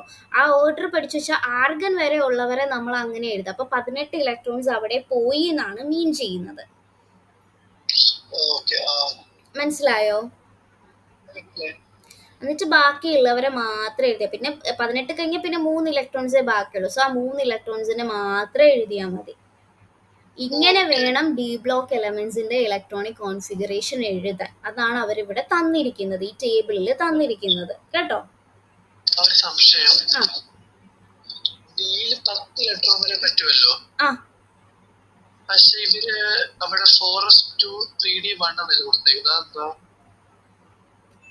അത് നമ്മൾ ഇലക്ട്രോണിക് എസ് അല്ലേ ഫസ്റ്റ് സബ് ഷെല്ല്. എസ് കഴിഞ്ഞിട്ടല്ലേ ഡിയിലേക്ക് ഇലക്ട്രോൺസ് പോകത്തുള്ളൂ. എസ്സിൽ നിറഞ്ഞിട്ടല്ലേ ഡിയിലേക്ക് നിറയത്തുള്ളൂ. അപ്പൊ എസ്സിൽ ആദ്യം 2 കഴിഞ്ഞിട്ട് ഡിയിലേക്ക് പോകത്തുള്ളൂ ഇലക്ട്രോൺസ്. നമ്മൾ എക്സെപ്ഷണൽ കേസ് ഒക്കെ പഠിക്കും. അപ്പൊ ഞാൻ കുറച്ചുകൂടെ പറഞ്ഞു തരാം. ചില എക്സെപ്ഷണൽ കേസുകളൊക്കെ വരുന്നുണ്ട്. നമ്മൾ ആ എനർജിയില് ഇത് ഇപ്പം നമ്മൾ എസ് എഴുതുന്ന സമയത്ത് എസിനെ ആദ്യം നിറച്ചിട്ടായിരിക്കണം നമ്മൾ ഡിയിലേക്ക് പോവേണ്ടത്. ഇവിടെ ഇപ്പൊ ഒരു എക്സെപ്ഷണൽ കേസ്, ഇപ്പൊ ക്രോമിയത്തിന്റെ കേസിൽ ഒരു എക്സെപ്ഷണൽ കേസ് വരുന്നുണ്ട്. അതാ ഞാൻ പറഞ്ഞേ. ഇപ്പൊ ക്രോമിയം ഇപ്പൊ ഇത്തിരി നമുക്ക് കാണുമ്പോ ഇത്തിരി ഡാർക്ക് ഒക്കെ ഇല്ലേ നമുക്ക് കാണുന്നത്. അതിന്റെ റീസൺ എന്താ? ലൈക്ക് അവിടെ ഒരു എക്സെപ്ഷണൽ കേസ് ഉണ്ട്. ഇപ്പൊ ക്രോമിയം നമുക്കറിയാം 24 ആണ് അറ്റോമിക് നമ്പർ. അവർ എക്സെപ്ഷൻ കാണിക്കുന്നു. അതായത് ക്രോമിയം ഇപ്പം എഴുതുന്ന സമയത്ത് 3d5 4s1 ആണ് ഔട്ടർ കോൺഫിഗറേഷൻ. ഉള്ളിലൊരു നോബിൾ ഗ്യാസ് ഉണ്ട്. അപ്പം നോബിൾ ഗ്യാസ് ആണ് ആൾഗൻ. അപ്പൊ ആ ആൾഗൻ കഴിഞ്ഞിട്ട് 3d5 4s1 ആണ് നമ്മൾ എഴുതുന്നത്. അതെന്താ? അത് നമ്മൾ എഴുതുന്ന സമയത്ത് 4s2 3d 4 എന്നാണ് വരുന്നത്. അപ്പൊ പക്ഷെ അങ്ങനെ വരുമ്പോഴത്തേക്കും കുറച്ചുകൂടെ നമുക്ക് എന്താ പറയാ, കുറച്ചുകൂടെ ആ ഒരു സ്റ്റെബിലിറ്റി അറ്റൈൻ ചെയ്യാൻ വേണ്ടിയിട്ട് നമ്മൾ പറയില്ലേ. ഇപ്പൊ നമ്മൾ ക്രോമിയം കോപ്പറിന്റെ കേസ് നമ്മൾ പണ്ടും പഠിച്ചിട്ടുള്ളതാ, നമ്മൾ ചെറിയ ക്ലാസ്സിൽ നമ്മൾ അത് പഠിച്ചിട്ടുള്ളതാ, ഓർക്കുന്നുണ്ടോ? ആ അപ്പം ഈ ഒരു കേസിൽ വരുന്ന സമയത്ത് ഇപ്പൊ 3D4 ആവുമ്പോഴത്തേക്ക് ഇപ്പൊ അതിലൊരു ഈ എസ് എന്ന ഒരു ഇലക്ട്രോൺ ഇങ്ങോട്ടേക്ക് വരികയാണെങ്കിൽ അവർക്ക് ഹാഫ് ഫിൽഡും കംപ്ലീറ്റ്ലി ഫിൽഡ് ആണെങ്കിൽ സ്റ്റെബിലിറ്റി അറ്റൈൻ ചെയ്യുന്നത് നമ്മൾ പഠിച്ചിട്ടുണ്ടല്ലോ. അപ്പൊ ആ സ്റ്റെബിലിറ്റിക്ക് വേണ്ടിയിട്ട് 4sൽ നിന്ന് എന്ത് ചെയ്യും, ഒരു ഇലക്ട്രോൺ ഇങ്ങോട്ട് വരും. അങ്ങനെയാണ് അവിടെ 3D4 എന്നുള്ളത് മാറി 3D5ഉം 4s1ഉം ആയിട്ട് മാറുന്നത്. അതേ കേസ് തന്നെയാണ് കോപ്പറിന്റെയും നമ്മൾ എക്സെപ്ഷണൽ കേസായിട്ട് നമ്മൾ പഠിച്ചിട്ടുണ്ട്. 4s2 3D9 എന്നാണ് വരുന്നത്. പക്ഷെ അങ്ങനെ വരുമ്പോഴത്തേക്കും ആ ഒരു ഒന്നില്ലെങ്കിൽ ഹാഫ് ഫിൽഡോ അല്ലെങ്കിൽ കംപ്ലീറ്റ്ലി ഫിൽഡ് ആകുമ്പോഴായിരിക്കുമല്ലോ അവർ കുറച്ചുകൂടി ഒന്ന് സ്റ്റെബിലിറ്റി അറ്റൈൻ ചെയ്ത് നിൽക്കാന്ന് പറയുന്നത്. അപ്പോൾ ഈ 4s2ൽ നിന്ന് എന്ത് ചെയ്യും, ഒരു ഇലക്ട്രോൺ ഇങ്ങോട്ട് പോകും. ഒരു ഇലക്ട്രോൺ അങ്ങോട്ട് പോകുമ്പോൾ അവർ കംപ്ലീറ്റ്ലി ഫിൽഡ് ആകും. അങ്ങനെയാണ് 3D10. ആക്ച്വലി അവർ എഴുതുമ്പോൾ 3D9 4s2 എന്നാണ് വരുന്നത്. പക്ഷെ 3D9 എന്ന് പറയുമ്പോൾ ഒരു ഇലക്ട്രോണും കൂടെ കിട്ടിക്കഴിഞ്ഞു കഴിഞ്ഞാൽ അവർക്ക് എന്താ കുറച്ചുകൂടെ സ്റ്റെബിലിറ്റി അല്ലേ, കംപ്ലീറ്റ്ലി ഫിൽഡ് ആവത്തില്ല അവർ. അപ്പോൾ എസിൽ നിന്ന് എന്ത് ചെയ്യും, ഒരു ഇലക്ട്രോൺ ജമ്പ് ചെയ്ത് 3D9 എന്നുള്ളത് മാറി 3D10 എന്നാകും. അങ്ങനെ 4s1 എന്നാകും. മനസ്സിലായോ? അപ്പൊ 3D സീരീസിൽ നമ്മൾ എഴുതേണ്ടത് ആഴ്ഗൻ ഇട്ടിട്ട് വേണം ബാക്കി ആൾക്കാരെ എഴുതാൻ, ബാക്കി ഇലക്ട്രോണിക് കോൺഫിഗറേഷൻ എഴുതാൻ. ഈ 4D സീരീസ് വരുമ്പോൾ ക്രിപ്റ്റൺ ഇട്ടിട്ടായിരിക്കണം എന്തെഴുതാൻ, ബാക്കിയുള്ള ആൾക്കാരെ എഴുതാൻ. ക്രിപ്റ്റന്റെ അറ്റോമിക് നമ്പർ 36 ആണ്. സോ 36 വരെയുള്ള ആൾക്കാർ അവിടെ ഉണ്ട്. പിന്നെ ബാക്കിയുള്ളവരെ നമ്മൾ എഴുതിയാൽ മതി. ദെൻ ക്സിനോൺ വരുമ്പോഴോ, ക്സിനോന്റെ അറ്റോമിക് നമ്പർ എത്രയാ? ക്സിനോണ് എത്രയാ അറിയില്ല.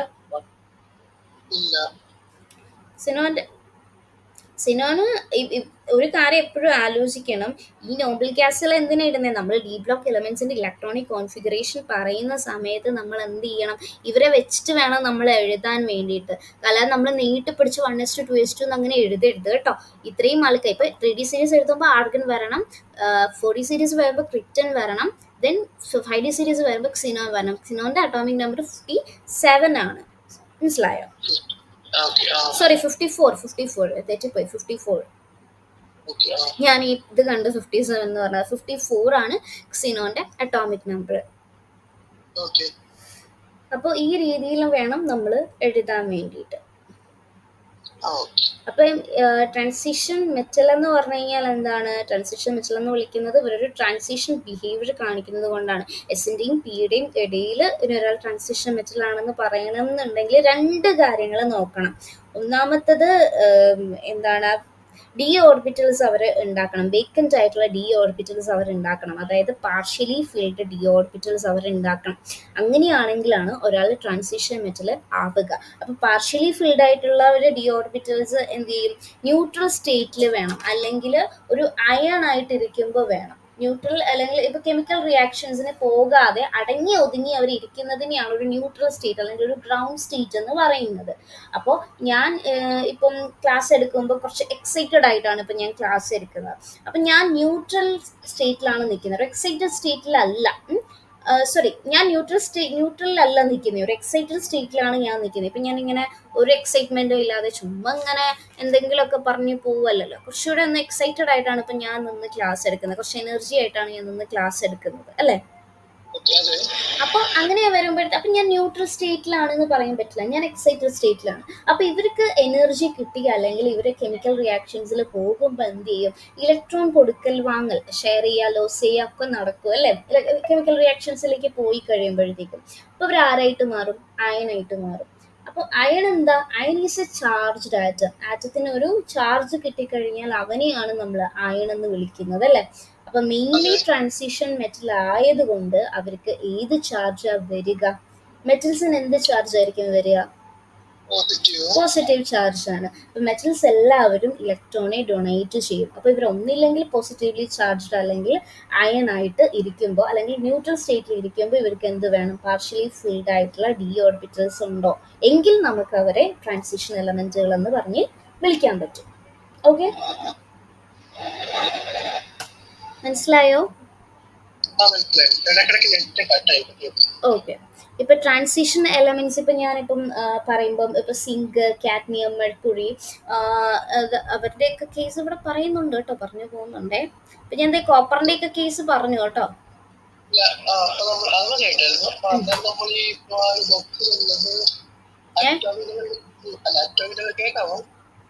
ക്ലിയർ? പറഞ്ഞു അറ്റോമിക് ചില ക്വസ്റ്റ്യൻസിന് തരും, ചില എല്ലാത്തിലും തരുമെന്ന് നമുക്ക് പറയാൻ പറ്റില്ല, ചില ക്വസ്റ്റ്യൻസിനൊക്കെ തരും. അപ്പം അത് നമുക്ക് ഉറപ്പിച്ച് പറയാൻ പറ്റില്ല. അയ്യോ അവരെല്ലാത്തിനും തരും എന്നൊന്നും നമുക്ക് ഉറപ്പിച്ച് പറയാനൊന്നും പറ്റത്തില്ല. ചിലതിനൊക്കെ തരും, ചിലതൊക്കെ നമ്മൾ പഠിച്ചിട്ട് പോകേണ്ടി വരും. നമുക്ക് ഒരുവിധം ആൾക്കാരെ നമ്മളൊന്ന് മനസ്സിലാക്കി വെച്ചേക്കണം. ഓക്കെ, അപ്പം അപ്പോൾ ഇലക്ട്രോണിക് കോൺഫിഗറേഷൻ പറഞ്ഞു. ഇപ്പം ഞാൻ എക്സെപ്ഷണൽ കേസ് പറഞ്ഞു. ഇനി ഇപ്പം എക്സെപ്ഷണൽ കേസിൽ വരുന്ന വേറെ കുറച്ച് ആൾക്കാരുണ്ട്. ഇപ്പം ഞാൻ കോപ്പറിൻ്റെയും ക്രോമിയത്തിൻ്റെയും കാര്യം പറഞ്ഞു. ഇനി വേറെ ഉള്ളതാണ് എന്താണ് വേറെ. ഇനിയിപ്പോൾ നമ്മളിപ്പം നമ്മൾ സ്കാൻഡിയത്തിൻ്റെ കാര്യമൊക്കെ പറഞ്ഞു. വേറെ ഇതുപോലെ എക്സെപ്ഷണൽ കേസിൽ വരുന്ന ആളാണ് നമ്മുടെ മൊളിബ്ഡീനിയം. കേട്ടിട്ടുണ്ടോ? മൊളിബ്ഡീനിയം, നിയോബിയം, മൊളിബ്ഡീനിയം ഒക്കെ വരുന്നത്. അപ്പം ഇവരുടെ കേസ് എന്ന് പറഞ്ഞു കഴിഞ്ഞാലും ഇതുപോലെ തന്നെയാണ്. ലൈക്ക് ഇവരുടെ ഒരു മൊളിബ്ഡീനിയത്തിൻ്റെ ഒക്കെ ഒരു കേസ് എന്ന് പറഞ്ഞു കഴിഞ്ഞാൽ ഇപ്പം നമുക്ക് ഇവരുടെ ശരിക്കും ഇവരുടെ കേസ് എന്ന് പറയുന്നത് 4d4 5s2 എന്നാണ് വരേണ്ടത്. 4d4 5s2 എന്നാണ് വരേണ്ടത്. പക്ഷേ ഇവിടെ എന്തായിരിക്കും? മൊളിബ്ഡീനിയം എന്ന് പറയുന്നത് 42. ഇവരെന്താ, ഇവർ എറർ ആണോ? മൊളിബ്ഡീനിയം 42 ആണല്ലോ. ഒരു സെക്കൻഡേ.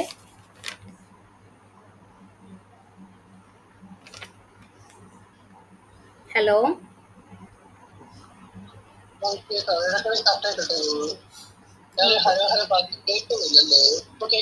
ഇടയ്ക്ക് അശ്വിൻ്റെ വോയിസ് ഡൗൺ. ആക്ച്വലി ഇവിടെ എന്തോ ഒരു മിസ്റ്റേക്ക് ഉണ്ടെന്ന് തോന്നുന്നു. മൊളിബ്ഡീനിയം 42 ആണ്. സോ മൊളിബ്ഡീനിയത്തിന്റെ കേസ് ഇവിടെ വരുന്നത് എന്താന്ന് വെച്ച് കഴിഞ്ഞാല് എന്തോ അല്ലല്ല, ഇതിലിപ്പോൾ കറക്റ്റാണ്. ഞാൻ നോക്കിയതിൻ്റെ തെറ്റാണ്. ഞാൻ മൊളിബ്ഡീനിയം പറഞ്ഞത് 41 വെച്ചിട്ടാണ് പറഞ്ഞത്. സോറി, മൊളിബ്ഡീനിയം താഴത്തെ കിടന്നത്. മൊളിബ്ഡീനിയത്തിൻ്റെ ശരിക്കുള്ള ഇലക്ട്രോണിക് കോൺഫിഗറേഷൻ വരേണ്ടത് 5s2 4d4 ആണ്. 4d4ഉം 5s2 ആണ്. എന്തോ അതായത് മൊളിബ്ഡീനിയത്തിൽ 4d4ഉം 5s2 ആണ് വരേണ്ടത്. 4d4ഉം നമുക്ക് നേരത്തെ പറഞ്ഞ പോലത്തെ തന്നെ കേസാണ്. അപ്പൊ ഇവിടെ എന്താ സംഭവിക്കുന്നത്?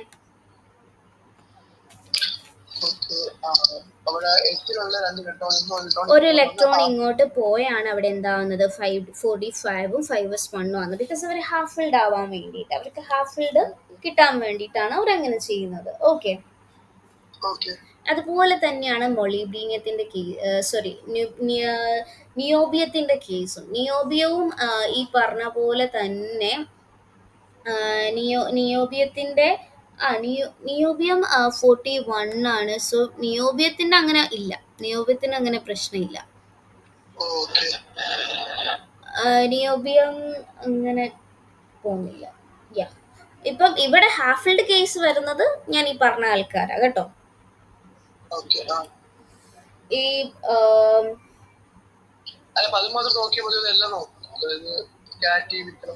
എന്താ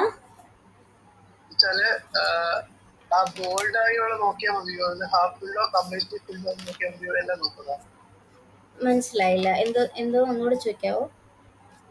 അതായത് നമ്മളിപ്പോ ക്രോമിയം അതുപോലെ തന്നെ കോപ്പർ ആ പിന്നെ ആ ഈ എക്സെപ്ഷണൽ കേസ് ഒക്കെ ഒന്ന് നോക്കി വെച്ചാൽ മതി.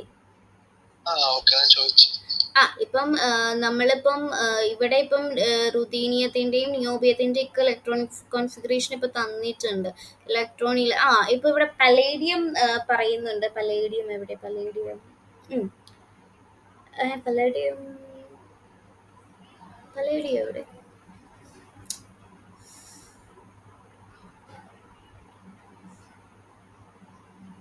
ഇതിനകത്തില്ലേ പലേഡിയം?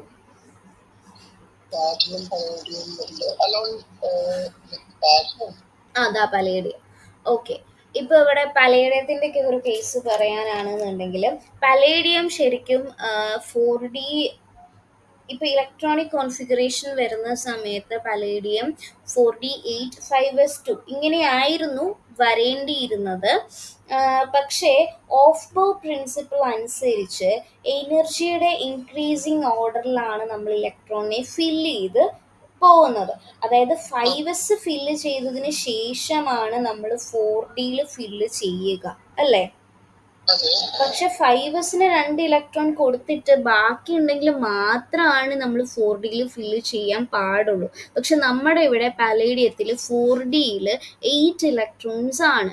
അപ്പൊ 5 2 ഇലക്ട്രോൺസ് ആണ്.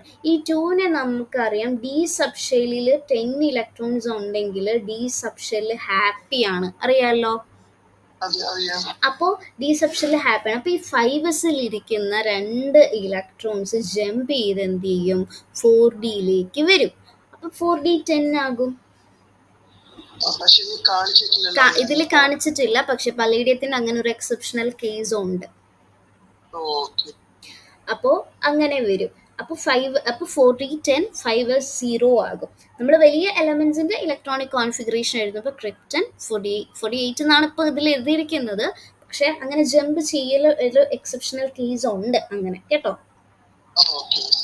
അപ്പോൾ വലിയ എലമെന്റ്സിന്റെ ഇലക്ട്രോണിക് കോൺഫിഗറേഷൻ ഇങ്ങനെ എഴുതാം. ഇപ്പോൾ ഫുള്ളി ഫിൽഡ് ആകുമ്പോഴത്തേക്കും D orbitals has got extra stability, അല്ലേ? അപ്പോൾ ഇനി ഓരോ സീരീസിന്റെ ഇലക്ട്രോണിക് കോൺഫിഗറേഷൻ അവിടെയുള്ള എക്സെപ്ഷണൽ ഒക്കെ നമ്മളിപ്പോൾ അതൊക്കെയാണ് ഇപ്പോൾ പറഞ്ഞു പോയേക്കുന്നത്. അതേപോലെ തന്നെ ഇപ്പം ഇവിടെ AG സിൽവറിന്റെ കേസും അങ്ങനെ തന്നെയാണ്. സിൽവർ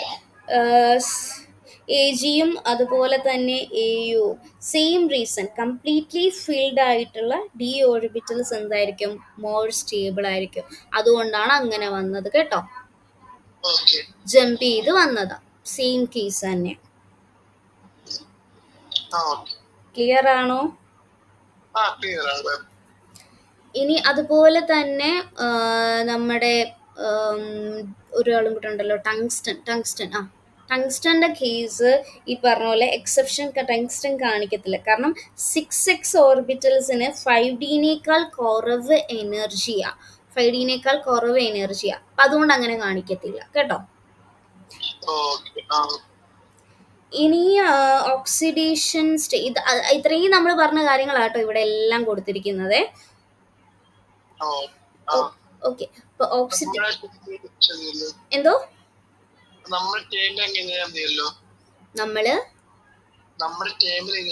മതി, നമുക്ക് എന്ത് മനസ്സിലായോ അത് എഴുതി കൊടുത്താൽ മതി. പിന്നെ ഓക്സിഡേഷൻ സ്റ്റേറ്റ്, ഇപ്പൊ ട്രാൻസിഷൻ മെറ്റൽസ് വേരിയബിൾ ആയിട്ടുള്ള ഓക്സിഡേഷൻ സ്റ്റേറ്റ് കാണിക്കും. വേരിയബിൾ എന്ന് പറഞ്ഞാൽ എന്താ? പലതരത്തിലുള്ള വേരിയബിൾസ് അവർക്ക് ഉണ്ടാകും. അതിന്റെ ഒരു ഫിഗർ ആണ് ഇപ്പൊ കാണിച്ചിരിക്കുന്നത്. സ്കാൻഡിയത്തിന് തന്നെ +2 ഓക്സിഡേഷൻ സ്റ്റേറ്റ് ഉണ്ട്, +3 ഓക്സിഡേഷൻ സ്റ്റേറ്റ് ഉണ്ട്. ഇപ്പൊ ടിറ്റാനിയത്തിന് +2 ഉണ്ട്, +3 ഉണ്ട്, +4 ഉണ്ട്. വനേഡിയത്തിന് +2 +3 +4 +5 വരെ വനേഡിയം പോകും. ക്രോമിയം +6 വരെ പോകും. ഏറ്റവും കൂടുതൽ ഓക്സിഡേഷൻ സ്റ്റേറ്റ് കാണിക്കുന്നത് മാംഗനീസ് ആണ്, +7 വരെ പോകും. അതുപോലെ അയൺ +6 വരെ പോകും, കൊബാൾട്ട് +5 വരെ, നിക്കൽ +4 വരെ, കോപ്പർ +3 വരെ, സിങ്കിന് ഒരൊറ്റ ഓക്സിഡേഷൻ സ്റ്റേറ്റ് ആണ്, +2 മാത്രമേ കാണിക്കത്തുള്ളൂ. അങ്ങനെ വേരിയബിൾ ആയി എന്തോ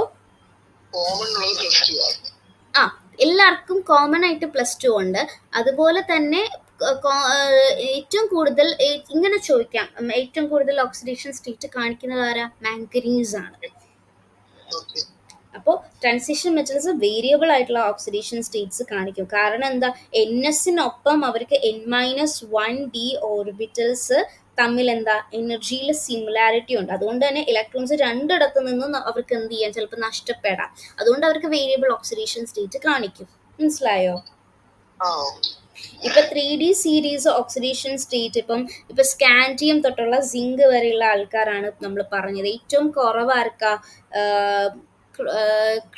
ക്രോമിയത്തിനും കോപ്പറിനും +1 ഒക്കെ കാണിക്കും. ക്രോമിയത്തിനും കോപ്പറിനും മാത്രം +1 ഓക്സിഡേഷൻ സ്റ്റേറ്റ് ഒക്കെ കാണിക്കും. ഇപ്പം ഏറ്റവും കോമൺ ആയിട്ട് എല്ലാവരിലും ഉള്ളത് +2 ആണ്. എസ് ഓർബിറ്റൽ ഇലക്ട്രോൺസ് അവർക്ക് കോമൺ ആയിട്ട് നഷ്ടപ്പെടും. പിന്നെ കൂടുതൽ ഏറ്റവും കാണിക്കുന്നത് മാംഗനീസ് ആണ്. ഇപ്പൊ സ്റ്റെബിലിറ്റി സ്റ്റേറ്റ്സ് ഇപ്പം D0, D5, D10 സ്റ്റേറ്റ്സ് കൂടുതൽ എന്താണ്, സ്റ്റേബിൾ ആണ്. ഇപ്പം ഉദാഹരണം പറയുകയാണെങ്കിൽ ഇപ്പൊ സ്കാൻഡിയം എന്താണ്, +3 ആണ്. സ്കാൻഡിയം +3, അതേപോലെ 3+, D0 അല്ലേ ഓർബിറ്റലിൽ വരുന്നത്. അതേപോലെ തന്നെ ക്രോമിയം 3+, D3 അല്ലേ. മാംഗനീസ് 2+, D5 അല്ലേ. സിങ്ക് 2+, D10 അങ്ങനെയൊക്കെ വരും. അപ്പോൾ സിങ്ക് +2 മാത്രമാണ് കാണിക്കുന്നത്. അതിൻ്റെ റീസൺ എന്ന് വെച്ച് കഴിഞ്ഞാൽ സിങ്ക് 2+, ഇപ്പം ആർഗൻ 3D10 അല്ലേ വരുന്നത്. ആർഗൻ 3D10 അല്ലേ വരുന്നത്. സിങ്ക് ഇതിലില്ലല്ലേ. അതെ 3D10 കണ്ടോ, 3D10 ആണ് വരുന്നത്. അപ്പം ഡി സബ്ഷെല്ല് കംപ്ലീറ്റ് ആണ്. അതുകൊണ്ട് തന്നെ ട്രാൻസിഷൻ പ്രോപ്പർട്ടീസ് ഇല്ല സിങ്കിന്.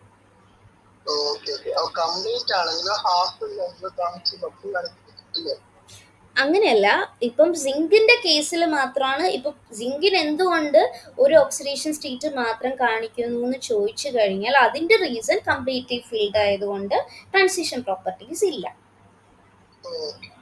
മനസ്സിലായോ?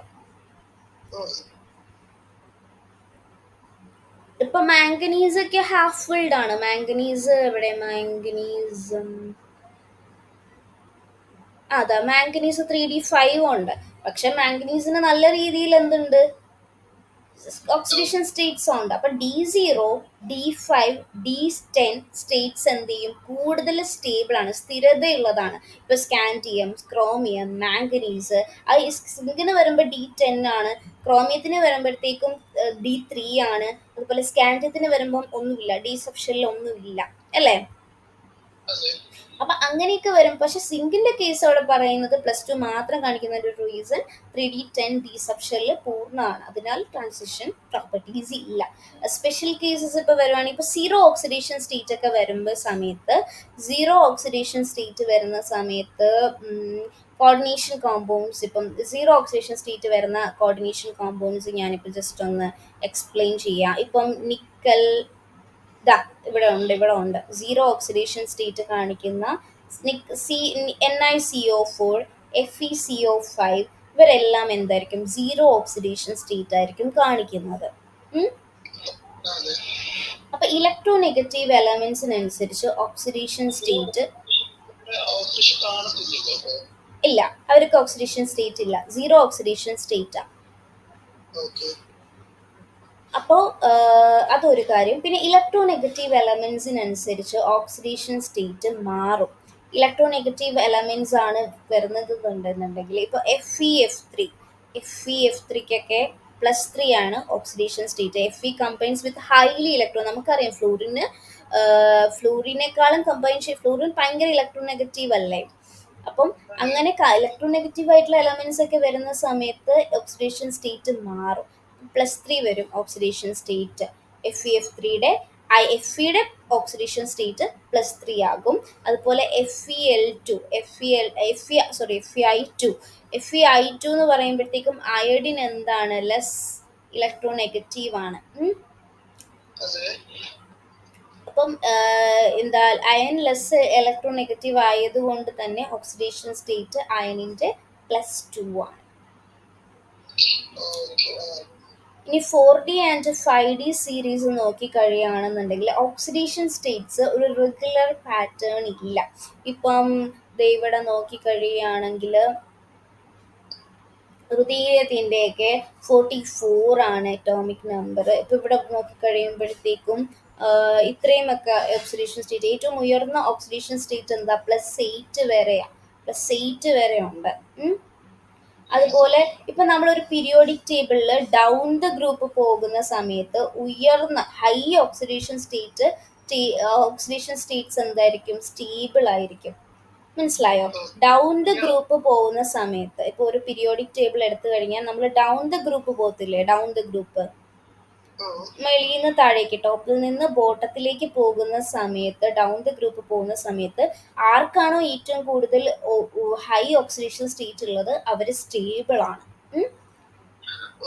ഓക്സിഡേഷൻ സ്റ്റേറ്റ് ഇപ്പം താഴുന്നതാണെങ്കിൽ, ഇപ്പം നമ്മൾ ഡൗൺ ദ ഗ്രൂപ്പ് പോകുന്ന സമയത്ത് ഓക്സിഡേഷൻ സ്റ്റേറ്റ് കുറവാണെന്നുണ്ടെങ്കിൽ അവർ അൺസ്റ്റേബിൾ ആണ്, താഴുന്നതാണെങ്കിൽ അൺസ്റ്റേബിൾ ആണ്. ഇതെല്ലാം ഓർത്തിരിക്കണം കേട്ടോ.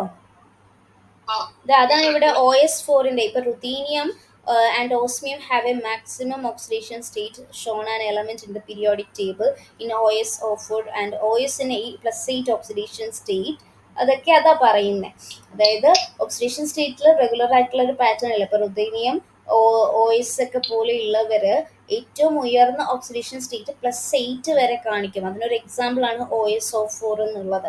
അപ്പൊ ഡൗൺ ദ ഗ്രൂപ്പ് വരുന്ന സമയത്ത് ഉയർന്ന ഓക്സിഡേഷൻ സ്റ്റേറ്റ് എന്തായിരിക്കും, സ്റ്റേബിൾ ആയിരിക്കും, താഴുന്നത് അൺസ്റ്റേബിൾ ആയിരിക്കും. അപ്പൊ അതിന്റെ എക്സാമ്പിൾ ആയിട്ടാണ് ഇവിടെ നമുക്ക് ഇവിടെ RuO4, OSO4, WCl6, PtF6 ഇതൊക്കെ എന്താണ് 3D എലമെന്റ്സിൽ കാണുന്നില്ല. ഓക്കെ. അതേപോലെ തന്നെ പലേഡിയം, ഗോൾഡ്, സിൽവർ ഒക്കെ വരുന്ന സമയത്ത്, കോപ്പറൊക്കെ വരുന്ന സമയത്ത് ഗ്രൗണ്ട് സ്റ്റേറ്റിൽ ഫുൾ ഡീസബ്ഷൻ ആയാലും കോമ്പൗണ്ട്സിൽ പാർഷ്യലി ഫുള്ള് ഡീസബ്ഷൻ കാണിക്കും. അവരൊരു ഗ്രൗണ്ട് സ്റ്റേറ്റിൽ നിൽക്കുമ്പോൾ അവർക്ക് ഡീസബ്ഷൻ ഉണ്ട്. ഗ്രൗണ്ട് സ്റ്റേറ്റിൽ ഫുൾ ഡീസബ്ഷൻ ആയാലും കോമ്പൗണ്ട്സ് ആകുമ്പോഴത്തേക്കും അവർക്ക് പാർഷ്യലി ഫിൽഡ് ആയിട്ടുള്ള ഡീസബ്ഷൻ കാണിക്കും. അതുകൊണ്ട് ട്രാൻസിഷൻ ക്യാരക്ടർ കാണിക്കും. അതാണ് അവിടെ പറയുന്നത്. ഓക്കെ. ഇനി ജനറൽ ട്രെൻഡ്സ് ആണ് കേട്ടോ. ജനറൽ ട്രെൻഡ്സ് പറയുമ്പോഴത്തേക്കും ഇപ്പോൾ ഒരു ഓക്സിഡേഷൻ സ്റ്റേറ്റ് കുറവുള്ള കോമ്പൗണ്ട്സിനാണെങ്കിൽ അത് നോട്ട് ചെയ്ത് വെച്ചോ. ഓക്സിഡേഷൻ സ്റ്റേറ്റ് കുറവുള്ള കോമ്പൗണ്ട്സ് ആണെന്നുണ്ടെങ്കിൽ അയണിക് ക്യാരക്ടർ ആയിരിക്കും ഉണ്ടാവുക. ലോ ഓക്സിഡേഷൻ സ്റ്റേറ്റ് കോമ്പൗണ്ട്സിനാണെന്നുണ്ടെങ്കിൽ അയണിക് ക്യാരക്ടർ ആയിരിക്കും ഉണ്ടാവുക. അപ്പം ഹൈ ഓക്സിഡേഷൻ സ്റ്റേറ്റ് കോമ്പൗണ്ട്സ് കാണിക്കുന്നുണ്ടെന്നുണ്ടെങ്കിലോ എന്ത് നേച്ചർ ആയിരിക്കും, കോവാലന്റ് നേച്ചർ ആയിരിക്കും ഉണ്ടാവുക. ഇതുപോലെ തന്നെ അപ്പോൾ അതിനൊരു ഇപ്പോൾ എക്സാമ്പിൾ പറയുകയാണെങ്കിൽ ഇപ്പോൾ MnO പറയുമ്പോൾ Mn എന്ന് പറയുന്നത് 2+ ആയിട്ട് മാറും, അത് അയണിക് ആണ്. MnO2 എന്ന് പറയുന്നത് ഇപ്പം Mn4+ ആയിട്ട് മാറും, അയണിക്കും ഉണ്ട് അവിടെ, കോവാലന്റും ഉണ്ട്. അതുപോലെ തന്നെ ഇപ്പം Mn2O7 ഇവിടെ തന്നിട്ടുണ്ട് കേട്ടോ. അതൊക്കെ Mn2O7 അതെന്ന് പറയുന്നത് Mn7+ ആയിട്ട് മാറും. സോ അത് കോവാലന്റ് ആണ്. ക്ലിയർ ആണോ? അപ്പൊ ലോ ഓക്സിഡേഷൻ സ്റ്റേറ്റ് എന്ന് പറയുന്നത് ബേസിക് ഓക്സൈഡ്സ് ഒക്കെ കാണിക്കുന്നവര് എന്തായിരിക്കും,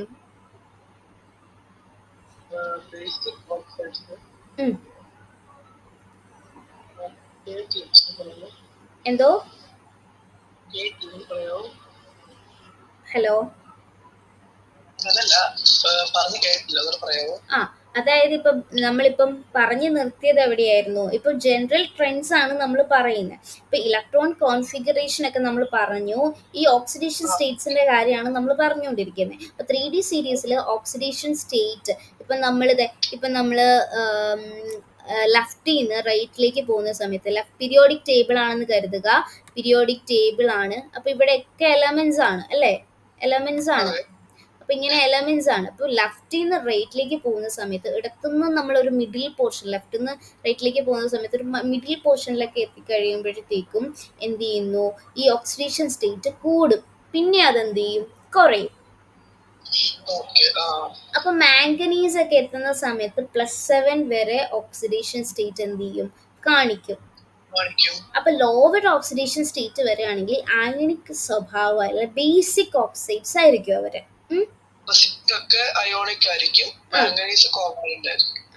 ലോവർ ഓക്സിഡേഷൻ സ്റ്റേറ്റ് ഒക്കെ വരുന്ന സമയത്ത് അയണിക് സ്വഭാവമായിരിക്കും, അവരുടെ ബേസിക് ആയിട്ടുള്ള ഓക്സൈഡ്സ് ആയിരിക്കും, ബേസിക് ഓക്സൈഡ്സ് ആയിരിക്കും. ഇനി ഒരു മോഡറേറ്റിൽ എത്തുമ്പോഴത്തേക്കും, ഒരു മോഡറേറ്റ് ഒക്കെ ആകുമ്പോഴത്തേക്കും അവരെന്താ ആംഫോട്ടറിക് ഓക്സൈഡ്സ് എന്നാണ് നമ്മൾ അവരെ പറയുന്നത്. മോഡറേറ്റ് ഓക്സിഡേഷൻ സ്റ്റേറ്റ് ആണെങ്കിൽ ആംഫോട്ടറിക് ഓക്സൈഡ്സ് എന്നാണ് നമ്മൾ പറയുന്നത്. ഇനി ഹയർ ഓക്സിഡേഷൻ സ്റ്റേറ്റ് ആണെങ്കിൽ കോവാലന്റ് സ്വഭാവമായിരിക്കും, അസിഡിക് ഓക്സൈഡ്സ് ആയിരിക്കും. ഓക്സിഡേഷൻ ഇപ്പൊ ഹയർ ഓക്സിഡേഷൻ സ്റ്റേറ്റ്സ് ഉണ്ടെങ്കിൽ നമ്മൾ അവരെ എന്താ പറയാ, ആ അപ്പോൾ അവർ ഓക്സിഡൈസിങ് ഏജൻസ് ആയിരിക്കും. ഇപ്പൊ KMnO4, K2Cr2O7 അവരൊക്കെ എന്താണ്, ഓക്സിഡൈസിങ് ഏജൻസ് ആണ്.